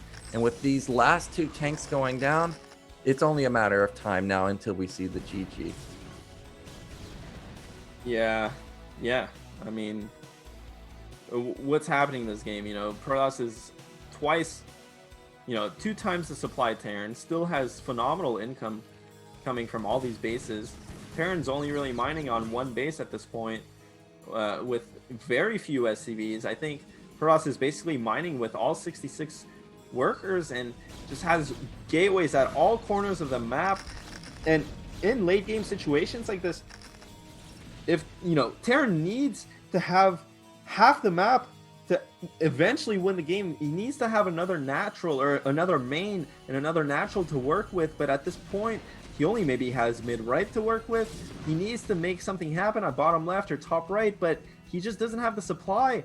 Finally, kind of consolidating what's left of the Terran ground forces here to go for a last push onto the bottom left. Protoss, most of his army is mid-right, denying that expansion, so there's going to be a chance here for Terran to siege up and get a nice fight onto these Dragoons, and he has a lot of vessels, so maybe he can land some sick EMPs, prevent recalls from going off and defending this base. But look, I mean, Terran is so poor right now. This is all he has left. Yeah, it's 3 tanks, a handful of vultures, tons of D-Matrix available. Oh, that's a great EMP. But unfortunately, there's just too much Protoss Arbiter and more Zealots coming in through the back. Another great EMP. So Terra may survive for now, but the standing army is 1 tank, 7 vultures, and no, there's just too many goons. This has got to be it now. It has to be. There's no more money. There it is. GG. So Terra is going to be eliminated in the round of 32, somebody that you expect to make round of 8 almost every single time, sometimes round of 4 even. So a huge victory and pretty big upset here to see Boa White coming out in 2nd place. I mean, I don't know, man. That game, like, it just gave me so many heart attacks so many different times.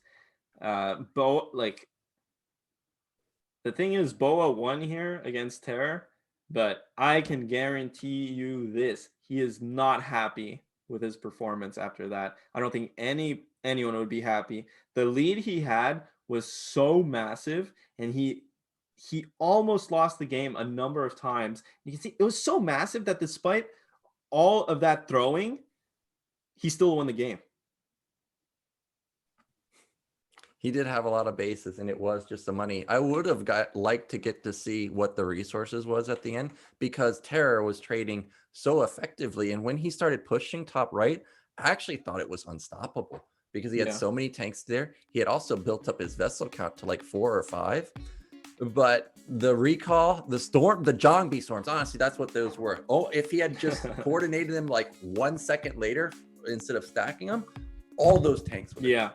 So really nicely done with the storms, and Boa is going to move on, and he's going to be rounding out Group F. Oya G making it out in first place with really impressive play.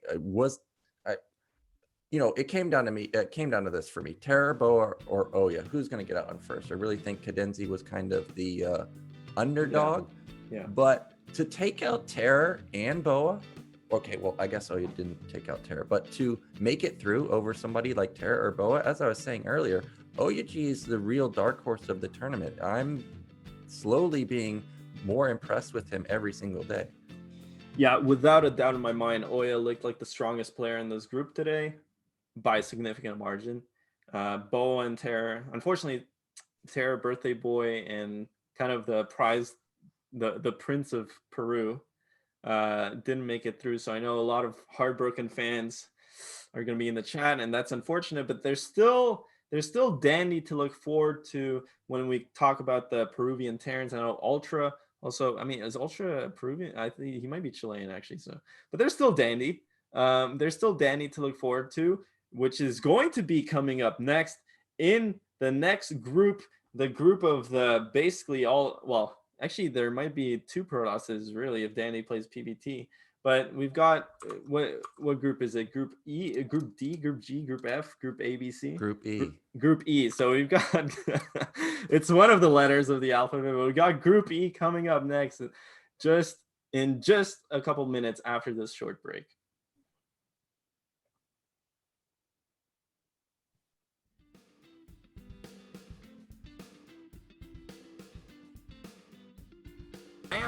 And the Sunken's doing work, though. They're both equal supply. Eon Zerg has 1 more drone, and Avilov has a position here up on the ramp. So look at this arc, beautiful arc from Avilov. He's going to completely destroy this attack from Eon Zerg. And Avilov